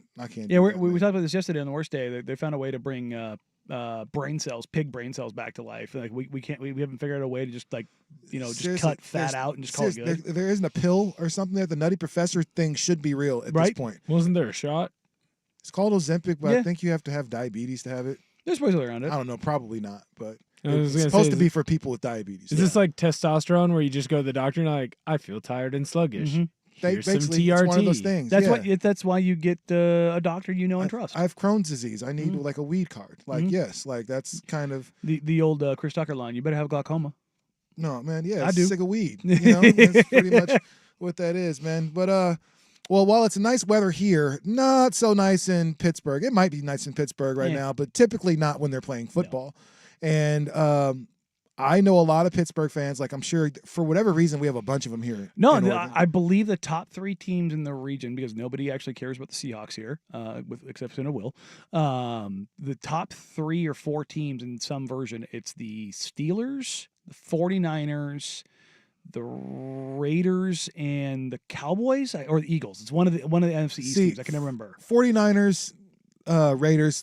That makes sense. Regional, and they were good for a long period. You're from California. Yep. A lot of people from California kind of migrate this way and everything. So that makes sense. Seattle, for years I lived in Portland. Nobody ever talked about the Seahawks. They won a Super Bowl, and then all of a sudden people kind of hopped on the bandwagon. But it's still not like a Seahawk rich. No, it's one of those things. But there's a Steelers bar here. I can't remember where it's at. That's what I was about to say. But for whatever reason, I don't know how far away because I've never been to Pittsburgh. So I mean, but it's on the East Coast, so it's pretty far. There's no reason for Portland to be littered with a bunch of Pittsburgh fans, but for whatever reason, there are because they've always been good. Yeah, and I think that's whether what it is. you bandwagon grew up, city. Well, if you grew up, your Sorry, dad guys. grew up, in the 70s watching, the Steel Curtain and Bradshaw and those guys like that, brings you into the fold, or you grew up, even if you're my age, like you grew up watching good Steelers football, and so teams like the Steelers were originally supposed to be America's team that the NFL was going to market them as that. They didn't want it, and the Cowboys took it and ran with the Patriots now, but it's all good. Yeah, gross. It's all good. Absolutely gross. You're still mad about that one thing? I'm still mad about Come that. on, man. I've told you. It's been years, man. You got to let it go. Two sports moments that make me cry. That's one of them. It was an incomplete pass. It's a fumble. That's just what it is. But the Steelers right now have inherited probably the biggest circus in all of football at this point, and his name is Aaron Rodgers. Apparently, a good friend. Their former good friend of one Danny Meringue. Yeah, I grew up with him out here, elementary school, middle school, and was an insane level athlete and stupidly smart human being. I can imagine. Like he was a straight A student and all those kind of things. Seems like one of those guys that corrects the teacher. He was incredibly. It's actually on page 4. Yeah, incredibly gifted athlete, but also very smart. Now you can talk about what it was. I heard he could hoop too. I mean, he's the kind of guy legitimately. Obviously, he's first ballot Hall of Fame, one of the best quarterbacks I've ever seen. He was a good basketball player, but I firmly believe that had he pursued baseball, he would have been a major league caliber pitcher. So like overall, this is a guy that everything he ever did, kickball, shuffleboard, wall ball, tether ball, was the best. I grew up with a lot of guys that end up playing professionally in various sports. Aaron Rodgers is the best athlete I've ever been around. He could do everything except help the Jets win because that's the reason that he's no longer the quarterback there. There are probably also some reasons that he's not the quarterback for the Jets anymore, one of which being Robert Saleh wasn't an amazing head coach. But now he does have an amazing head coach. In my opinion, the best coach in the NFL. You can absolutely make that argument. So I'm looking at this opportunity for Aaron Rodgers to go play with arguably the best coach he's ever had. We could McCarthy, LaFleur, Tomlin, we can make an argument because Mike McCarthy at the very beginning, like mind you, the wheels kind of fell off for Mike McCarthy. He's kind of lost some steam behind his name. I think Tomlin's the one guy that's never lost any steam behind them because he's never had a losing season. That's the one thing that he can always say is win, lose, or draw. Like I'm always going to finish the season 500 at the very worst. At the very least, I'm going to finish 500. You're talking about a Steelers team last year that had Mason Rudolph as their starting quarterback, and still won 10 games. Yeah. What's interesting is Adam Schefter reporting after Aaron signed that Rodgers was actually the third quarterback they went after. They, along with the Raiders and somebody else, God, I can't remember what it was, pursued Matt Stafford and tried to sign him to a $100 million deal, and then that didn't happen. He goes back to the Rams, obviously. And they actually did, I guess, try to keep Justin Fields, which to me is like, why? For what? I have no reason. They don't know what they want to do with Justin Fields. Nobody knows what they want to do with Justin Fields. And I wouldn't want, as much as Aaron Rodgers has the circus around him, when you're comparing those two as quarterbacks, it's not even close. Even old Aaron Rodgers is 3 times the quarterback of Justin Fields. I don't know why you would even go down that path. So Rodgers was their third consideration. They finally get him into the fold. And then, you get the breaking news from the press circuits and the talking heads today of, oh my God, Aaron Rodgers is wearing a wedding ring. And, he's been married for a couple of months now. And it's like, well, yeah, it's probably what he was taking care of, guys, when he was talking about his personal life. And not only that, he's been on with or was buzzing with the boys or the pardon my take, Big Cat and those guys, where he goes, OTAs now, they aren't what they used to be. It's not hard. It's just mentally taxing. And it's like, I don't need to worry about that stuff anymore. I'm 41 years old. I've got more. I'm over it. He's like, playbook install, we're good. I'm pretty good at that whole thing. So it's not what like he's like I'm just most guys that have played in the league for 13, 14, 15 years, they just get to that stage where like I'm good here. Now, usually I would always agree. I was one of the things we were going to talk about. Then I was like, no, don't really want to. Yeah. How important are OTAs? Because again, if I'm Patrick Mahomes right now, and I've been to the Super Bowl X amount of times, I've won X amount of times. Do I really need to? We got the same coach. We have the same coordinator. Do I really need to come to OTA? No. But if you're Aaron Rodgers and you're coming off a crap season with the Jets, 2 crap seasons with the Jets, one of them included being out with them for a year. You did have a great season last year. I don't care what anybody says. He threw for just under 4,000 yards. He had a 2-to-1 touchdown interception ratio. Like, if you're doing blind resumes and you've got that one, like you have to pick a quarterback who's not a top 8 quarterback in the NFL, and you just have that one, you're like, I'll take that. Per his stats, he was a top 10 quarterback last year. And so that's just kind of what it is. And now you get to pair that guy with Mike Tomlin. I think it's important if you're Aaron Rodgers and you come with the circus that you come with. I'm doing everything I can to make everybody on this team feel, man, I'm just here to win, bro. I'm here to do my part. I know what they say about me. It's not the case. I'm here for you guys. I thought this was a great opportunity for Aaron to show up. Now, mind you, him being married, that's none of our damn business. No. Man, you're wearing a wedding ring, so what's your point? Yeah. Like, why is this even a question that you're asking me about me being married? Like, give him some privacy, understood.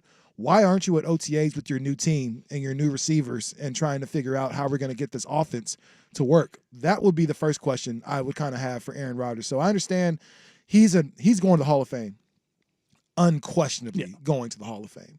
So we know you can get the work done. It's about showing some of these vets, the TJ Watts that's still asking for his contract and everything like that. It's about showing them that I'm here to win. I'm here to help win. I'm sure he's had, communications with Arthur Smith and kind of been talks with Mike Tomlin. But also, remember, there was the leaks out there, the photos of him and DK working out in the offseason at UCLA. Like, I think behind the scenes, you kind of he understands, like, okay, I need to make sure I got my timing with my guys and, like, understand some rhythmic things.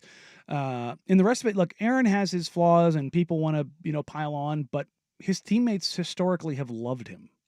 It's only the media and fans that have stuff to say. I mean, about guys like whether it's Clay Matthews or Alan Lazard or Devontae Adams, like you name a Packer basically. Donald Driver is probably the only one that's kind of come out and been like, screw Aaron Rodgers. He's not a great person. He's not a great human. But outside of meanwhile, everybody else rides and dies. Yeah, I haven't heard anybody else say anything bad about AA Ron. I guess the one thing that you mentioned working out with DK Metcalf, which is a huge get for them. I think DK kind of gives their offense an opportunity to do something. You look at the receiving core for the Steelers, and it's not awesome, right? It's not great right now, but DK at least gives you some flexibility, gives you a big, strong, deep threat, a lot of time to kind of throw the ball to. But it's on the other end of the football that things are going not as well. And now that you're paying Aaron Rodgers pennies on the dollar to be their quarterback, you have the money to pay TJ Watt. Yeah. There's no reason you shouldn't pay him at this point. And the Steelers are an organization that typically take care of this stuff. So I am, unlike the other team in the division with the Cincinnati Bengals and figuring out Trey Hendrickson and Shamar Stewart, I have much more faith in the Steelers taking care of TJ Watt at the level that they need to take care of TJ Watt. Yeah, well, they better get it done because TJ is not a guy you want to hold out. You need him to be a part of this defense who was great against the run last year. They were crap against the pass. Hopefully they can figure out a way to change that. So I've always been a Steelers guy, even though I'm a Patriots fan. Like, I like the Steelers growing up. They were always a team that I could not like. It's hard to not like a team that's always good, that has a certain attitude and mentality. Like, what the Steelers are going to be. Yeah, I don't buy into their stuff. I don't like, but I'm a big Steelers guy, and I'm hoping the best for Tomlin. And honestly, I want to see Aaron Rodgers not be like other old aging quarterbacks, and I want to see him go out on a high note. Yeah, just one last time. Don't fall off. Yeah, we love the ride into the sunset. Yeah, that would be great. And I think for a player like Aaron Rodgers, he deserves all of his flowers once he gets ready to kind of hang it up. From one coast to the other, Seahawks they're looking a little different. Will, what's up with your team? What are we expecting? I want greatness. You to greatness. Well, we're going to talk about that greatness when we come back right here. Danny and Friends, 1080 The Fan. The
delicate look in her eye.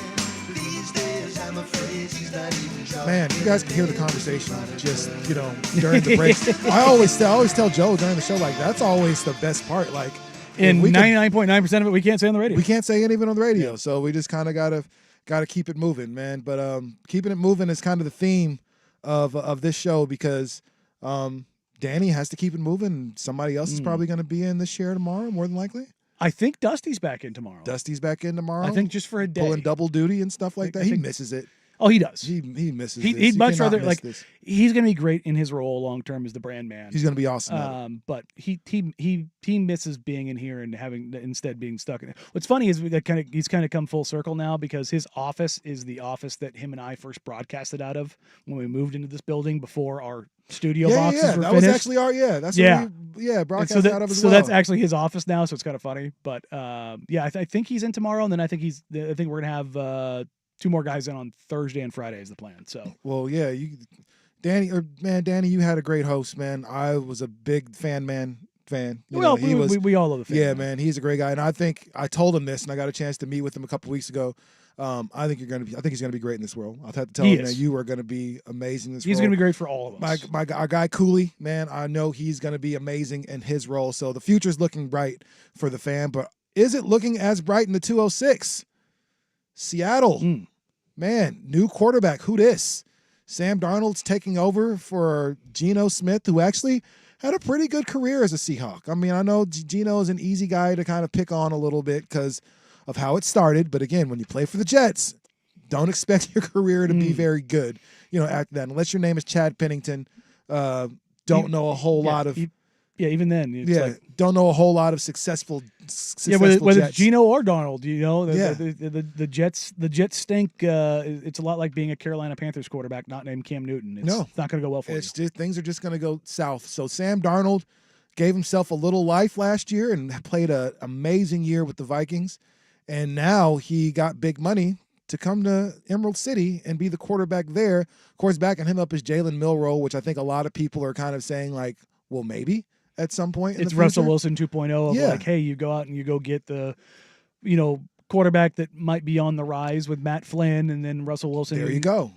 Kicks ass in camp and go down that path. So it could happen, right? We've seen it happen before, and it ended up turning out really, really well for that franchise up in Seattle. I think the biggest change for them outside of Geno Smith is you lose, in my opinion, one of the more underrated receivers in the league. For whatever reason, DK's name doesn't get bought up a whole lot as we start talking about who is the best receiver in the league. Because he's not the route technician and all the things that kind of go along with that. But he's also, 6'4", 6'5", 235, 240 pounds, and an absolute physical freak. He's a defensive end that's really kind of masquerading as a wide receiver. He doesn't run the prettiest routes, but it doesn't matter because his overwhelming physical traits are overwhelming. It's effective, but what they do have is Jackson Smith-Njigba, who is a very good receiver, and I think he's going to really flourish as a number one at that point. Cooper Kupp, who has shown flashes that he still can be a really good player in the NFL. He's not the guy he was a couple of years ago when leading the NFL in receptions and yards. But he is still a guy that can get you. Look, if you're putting your number 2 or number 3 corner on Cooper Kupp, you got a problem. He'll route you up. Yeah, you're going to have a problem. And then Marquez Valdez-Scantling is on the team. So you've got places on offense. Kenneth Walker III, again, one of the more underrated running backs in the league. He can give you a lot, at least on Madden for me. He was awesome. So I'm always going to get behind him for that. But they've got probably one of the, maybe you'll disagree with this, Will. I think they have one of the deeper running back rooms in the NFL, whether it's, Kenneth Walker or Charbonnet, and McIntosh, then Damian Martinez. Yeah. Like throw in Damian Martinez right on top of that. That's, when you're talking about depth of a running back room, that's pretty damn good. Well, that's why there was a lot of issues last year with Grubb, because Grubb is more of an air raid, air it out guy. And congratulations to Geno Smith. You had a career year. JSN really popped and exploded because he was able to run more than 2 routes in a route tree, right? But the issue is that you didn't run the football. And I understand that the offensive line wasn't great, and there's issues specifically in the interior 3. But if you only run the football 9-10 times a game, that's a problem, especially with that stable of backs. And last year you only had Charbonnet and K9. So to get even deeper, getting Martinez, he was a steal at 7. You got Zabel, who he's going to play guard to start, but he's a guy that can play anywhere on that offensive line. You tried to build that O-line up through the draft. Abraham Lucas, it sounds like he's going to be actually healthy for the first time in 2 or 3 years in the offseason, so he's getting better at that right tackle spot, which you saw once he came back. It solidified, and you had that late season run. So if this Seahawks team is going to take the step forward that I think they will, it's going to really depend on that offensive line coming together, gelling quickly, some step up from the interior offensive lineman, Zabel hitting the ground running, but then really that running back room taking some of that pressure off of Sam Darnold. You don't want him to throw 30 to 40 times a game. We saw what that can look like. No. Right, but he can be successful, and we've seen what that looks like, and that's what Minnesota did for him. They threw the ball, but they didn't ask him to win games. Throw the ball, manage the clock, throw off play action. Take care of it. Right. Don't lose the football. Be a game manager. Sam Darnold can do that and do that very well. I think that's where he shines, is really being able to manage a game. As long as he's not asked to do a lot of stuff. And I'll say this, you just mentioned just the running back room that the Seahawks have. Like, I honestly think their offense is legit. Like, really, and you look at what they were able to do last year. I'm looking at the Seahawks team and saying, well, why not? The NFC West is kind of a mess right now, a little bit. We don't know what we're going to get from this 49ers squad. They kind of look like they're in rebuild mode, at least a little bit. So, and the health is always going to be in question. Right, health so is many up guys and down, on that roster right? are so prone to injury. And that's the thing. With so many injury-prone guys on that roster, your star running back is always nicked up. George Kittle is always nicked up. You got these guys that are going through your wide receiver core, your offensive line. Always hurt. And then you have a quarterback that people are still kind of on the fence about. And then you move over to the Rams, who I think is probably the best overall team in the division right now, but not by much, if you ask me, behind right around the time of the Seahawks. I don't say they're better than the Seahawks, but I also don't want to say they're probably a little more proven, both with the head coach and the quarterback. I mean, you there's probably some guys that you probably trust a little bit more, but there's still plenty of questions. And again, they were a team that get into the playoffs and find a way to be disruptive. I think as long as you've got McVay and you've got Stafford, you can certainly go down that path. But yeah, the NFC West, while not being, it's not the NFC, South or the AFC South where you're just like, this division is whatever. Like, I think it's a division littered with question marks, but filled with opportunity. For sure. They used to call it the NFC worst. Yeah. It used to be that bad, and then it became the division in all of the NFL for a long time. The Rams, Seahawks, and Niners were all playing great football, and then the Cardinals are the 3-headed Hydra, the 4-headed Hydra. It's the derpy looking one. But still, in like a 10-year stretch, all 4 of those teams went to the Super Bowl at one point, and so the NFC West is always been super, super competitive. And I think really now they're in a spot to where they're all in a bunch of transition. We don't know who the number 1 team is at this point. We all think we can all agree it's not the Cardinals. Yeah. Like, we can all kind of go ahead and agree. But then I think you're fighting for first place with those 3 teams between the Rams, the Seahawks, and ultimately. If you told me any of those 3 teams won the division, I would go, okay, they're probably somebody got some injuries, somebody underperformed, and somebody overperformed. But it could be literally any of those 3 teams. Right. So I don't know. I think I'd be kicking myself, and knowing the way things work for me, it's going to be the Cardinals. They're going to win this division. More than likely, we're going to look up. I think it's pretty safe that won't happen. But if it did, it would be a hell of a surprise. There's no other worse to first sport than football. Yeah, like, this is the one to where a team can completely catch us off guard, and they end up in the AFC or NFC championship, and nobody saw it coming. So, hey, we'll see what happens. That's the one thing I love about football. And so I can't wait for the season to start. We're all of 6 weeks away? Yeah, we got mandatory minicamp starting next week. Let's go. In 2 weeks. So we'll get into it soon. So before the NFL season starts, we get into college. And the Oregon Ducks are ranked number 6 according to the PFI. We're going to talk a little bit about that coming back right here on Danny and Friends. But first, my guy, SportsCenter. This is a U.S. Open Week edition of Danny and Dusty. Brought to you by Langdon Farms Golf Club. Now, from the George McCoy at Warren Allen Sports Desk, a SportsCenter update on 1080 The Fan. SportsCenter is brought to you by Vulcan Design and Construction. Check out their award-winning outdoor living designs or schedule your free design consultation at vulcandc.com. First on the Fan, the Mariners are going to be back in action tonight. Arizona, they're taking on the Diamondbacks. Arizona's favored on the money line at -130. First pitch is going to be scheduled for 6:40. Going around NFL, mandatory minicamps getting underway this week. A couple of key holdouts. Steelers are going to be without their star DN, TJ Watt. He's holding out a minicamp. He's trying to negotiate a new deal. He's on the final year of his contract. Over in D.C., Commanders wide receiver Terry McLaurin is holding out. He's looking for a new contract as well. He wants an extension with the organization. Things are getting really rocky now in Cincinnati. Defensive end Trey Hendrickson and the Bengals continue to look for a deal. Hendrickson wants a longer-term contract with more guarantees. The Bengals would obviously want a little bit less. Right now, Hendrickson says he does not intend to play the final year of his contract if he does not get a new contract extension. More sports scores and stories in 30 minutes. I'm Will Ortner from the George McCoy at Warren Allen Sports Desk. Hurt and missing work. Insurance companies acting like jerks. Don't call your mom. Call George McCoy at warrenallen.com. Jump back to earlier parts of your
You know about some Three's Company? You jamming to it. Oh, I love this song. I used to watch this on Saturday mornings, man. for sure. Will, have you ever seen a single episode of Three's Company? No, but I know that one guy's in it. Do you know who Old Dirty Bastard is? The rapper? Oh, okay. There you go. Yeah. Wu-Tang forever, bro. Are you guys going to the Wu-Tang concert when it comes here, July 1? I'll be there. I might not be here, so. But of course, you're going to be somewhere awesome. Where are you going to be? Summer League? Free agency is going to start. I might be doing some stuff for that, so we'll see where it goes. So, but I have seen all of Wu-Tang in a show before. I think I mentioned this before. My birthday present, 99. Oh, nice. My parents got me tickets to the Family Values tour. Oh, and so you saw Rage Against the Machine too? Then it was Limp Bizkit, awesome. Korn. It was a massive show. It was supposed to be just Meth and Redman. They come out and then they're like, "All right, let's bring everybody out." All of Wu-Tang came out and the place went nuts. There's 40 dudes on stage with mics. That's how it goes, and it man. just turned up. And I was, I'm 15 years old and I was just floored. So 2 years ago, they came to Moda, and it was Wu-Tang and De La Soul, I think it was. So, and actually, Talib Kweli subbed in for Trugi, you know what I'm saying? Yeah, Trugoy. So, yeah, that was kind of the cool part about De La Soul. And Nas, it was Wu-Tang and Nas. That's who it was. Okay. And so it was the dopest concert I've ever seen because Wu-Tang came out and did 20 minutes. Nas comes out and do 20 minutes. Wu-Tang comes back out and does 20 minutes. Oh, Nas comes out. And so it was like there was no intermission. There was no time to go. So I remember we're sitting there and we're feeling pretty good in there, right? Everything is working at the right time, right? Indeed. And my uncle comes up and he's like, "Man, I got tickets right over there on the floor. Like, we can go over there." And I looked around. It's like, "Nah, I'm good right here. Perfect spot right here, man." So it's actually Wu-Tang and Run the Jewels. So Killer Mike, so they're coming. Yeah. So I'm super, super excited. No, that'll be a good show. July 1st, we'll be in the building. Be a good day. That. But that's just my first way to kick off the summer. The way I'm going to end the summer is hopefully somewhere in Austin enjoying some Oregon Ducks football. There you go. Right? Because the PFI came out, and for those of us who aren't familiar with what that means, or FPI, excuse me, or those aren't, it means Football Power Index. It's the math that goes into predicting the success of programs, and it's based on prior data, the players returning, players in the transfer portal, stars, levels of talent, and then it's all kind of projection based from there. But you end up with the Oregon Ducks at number 6, but you kind of have this hodgepodge. No team is projected to win more than 11 games. Right. The number 1 team in the list, the Texas Longhorns at 10.4 wins. What's interesting about all this is you kind of go through, you get 10.4 for Texas, you get 10.4 for Ohio State, and those are the only teams that are at 10.4. Right. You have Georgia at 10.1. Alabama comes in at number 3, even though their win projection is 9.6. Penn State at 10.2, and Oregon at 10. And I think that this is, we talked about 2 programs in Ohio State and Oregon that, they matched up in the college football playoff, but they're also 2 programs that put a metric crap ton of players in the NFL draft. Yes, they did. They have so much to replace. And this is not a backhanded compliment to Oregon. They're just their questions. You're replacing 2 quarterbacks in Dylan Gabriel and Bo Nix over the last 2 years, who are quite literally, this is not hyperbole, the most experienced quarterbacks in the history of the game. Yes, they are. And now you're giving the ball probably to Dante Moore, who the next time he throws an important pass, it will be the first time he has thrown an important pass in his career. It did not matter at UCLA. That program is a dumpster fire. They've got talent. They've got Kenyon Sadiq. They've got Uyunglele on the defensive side. Like they've got the transfer safety from Purdue. Like there's not a shortage of dudes. There's just a shortage of dudes that have proven it. On the defensive side, you've got more guys that have probably proven it. On the offensive side, you had Evan Stewart. Now with the injury, you're like, it gets a little dicier. You have high-level talent, but you don't have high-level talent from guys who have done it for multiple years. And that's going to be the question for the Ducks now is like how much of that talent delivers on their star reputation when they're coming out as far as the evaluation process. Yeah, and I think there's just a lot of big questions as far as how do you replace somebody like Dylan Gabriel, an undersized quarterback who in most cases probably isn't the starter, but considering he had 15 years of college football experience, like his experience high overall, level in production that made him, a great quarterback. When you lose a couple of really talented receivers on your end. Now that receiver room without Evan Stewart looks a little bit different for you. You know, you're luckily you still have Sadiq in the tight end position, who could potentially be a breakout guy, big money for you this year. But I think that you have a lot of questions, and if we were still in the Pac-12, then I probably wouldn't feel as pessimistic about what the Ducks were doing moving forward. But and it shows you how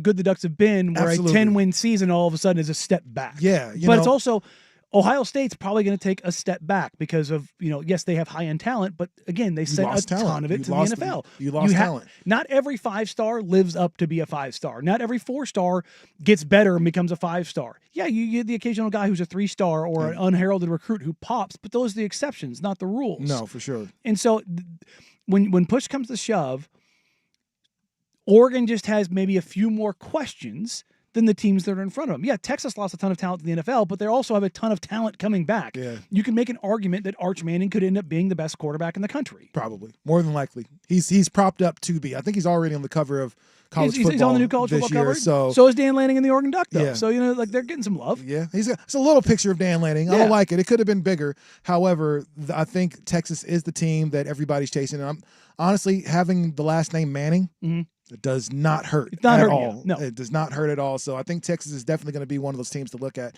But overall, I know it says 10.2 wins for Oregon, or 10 wins for Oregon. What do you say the Oregon win total will be at the end of this football season? I think it's 10. I legitimately do. I think they win 10 games. Which we know now is enough to get you into the playoff. It used to be you had to run the board. Now you have one game that you're able to drop, potentially two, considering you're in the Big Ten now, and they might look at that depending on who you lose to and say, okay. If you're Notre Dame and you drop that game to Northern Illinois, it's like, oh. If you're Oregon, if you drop that non-con game, it's like, oh god, which won't happen. But it's college football. We've seen App State pull the biggest of upsets, but. You look at a Michigan team that is, they're still kind of rebounding post Harbaugh. And yes, they got, a number one recruit in Bryce Underwood, and they paid him $8 million. But he's a true freshman starting at Michigan. Do you think he's going to be great? No true freshman is truly great. Like there are very few true freshmen that have come in and popped immediately. Yeah, I mean, like USC did it with Keaton Slovis and Barkley, but like even their true freshman seasons, they were very good for true freshmen, but it still wasn't truly transcendent. Right. Like you look at a Ryan Williams at wide receiver, or who as a true freshman has 900 yards. You're like, damn, that's good, but it's 900 yards. It's not 1,400 yards. You're not leading the nation in receiving. Young guys, unproven guys, they can go and pop, but the level Jeremiah Smith, only person I can think of off the top of my head. It's those two guys, Jeremiah Smith and Ryan Williams. They had incredible years for true freshmen. Yeah, but not for a third-year, wide receiver. That's not the production you want at that point. If that's unless your number you got a stacked room, unless you've got 5 guys doing it, which in college football it can happen, but it doesn't happen. But you look at a team like Penn State. Everybody's kind of picking Penn State to be the team to come out of the Big Ten, and the reason isn't that Penn State is so much better. Again, we talk about the FPI here. They're at 10.2 over Oregon's 10.0. It's not a huge difference, but what Penn State does have coming back is their quarterback, Drew Rowler.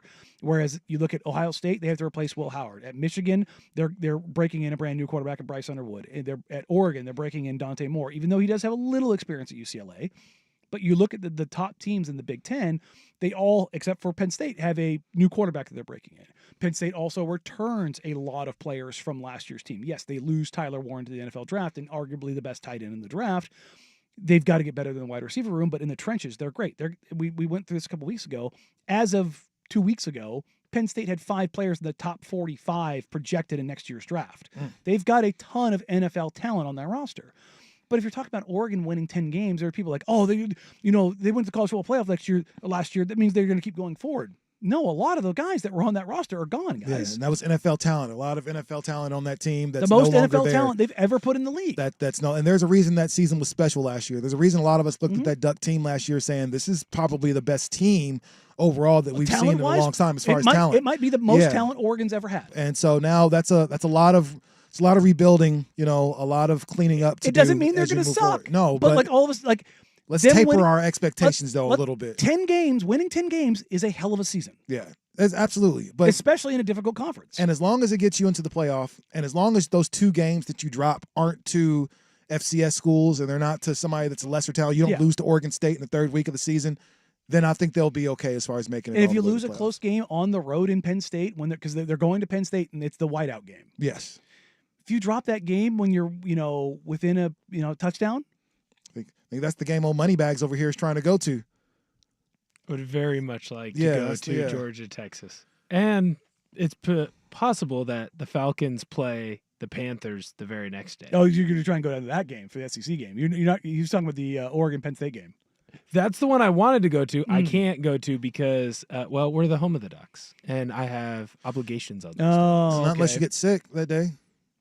I did or learn unless I the have bosses sick, aren't listening to the show at all right now. I have sick time. I have learned that. I would like to know how to use that. Yeah, I'm sure somebody. I'm sure some paid. slacker around here. I think if you how get to tickets use. to the game, they could probably get somebody in to work the board that game.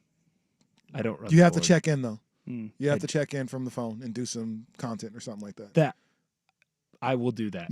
For the station, I will boots on the ground. You're willing to get the field pass pregame? I am willing to do that. I see for Cooley the out there station. listening, so maybe he'll take that into consideration. So man, how about we tie a bow on this joint? Let's do it. Let's do it. We're gonna come back. Best fictional athletes of all time. We're gonna wrap up the show with that right here. Danny and Friends, 1080 The Fan.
putting this baby to bed.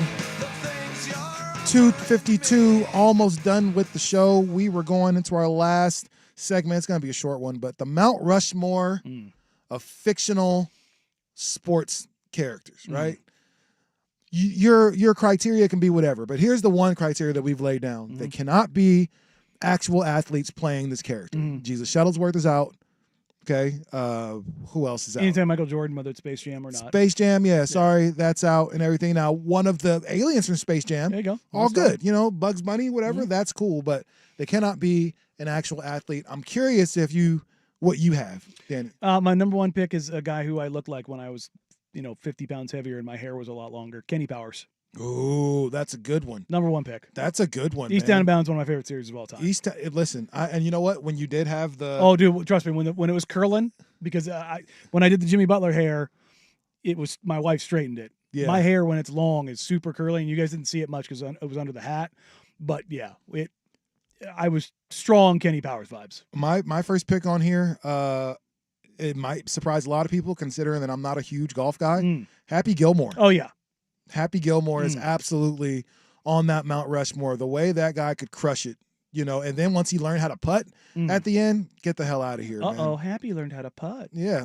Yeah, what do you mean? Like, I think Happy Gilmore is one of the more underrated. I thought you were going to go Bobby characters. Boucher right out of the gate. Hey, man, list ain't over yet. There you go. List ain't over. I got to go Thad Castle. That's a good one. Blue Mountain State. Blue Mountain State, always protecting the quarterback, whether it's on the field or, you're making sure that those condoms don't have holes poked in them. That's a good one, man. Will, you got any? Yeah, I'm taking the Hanson Bros.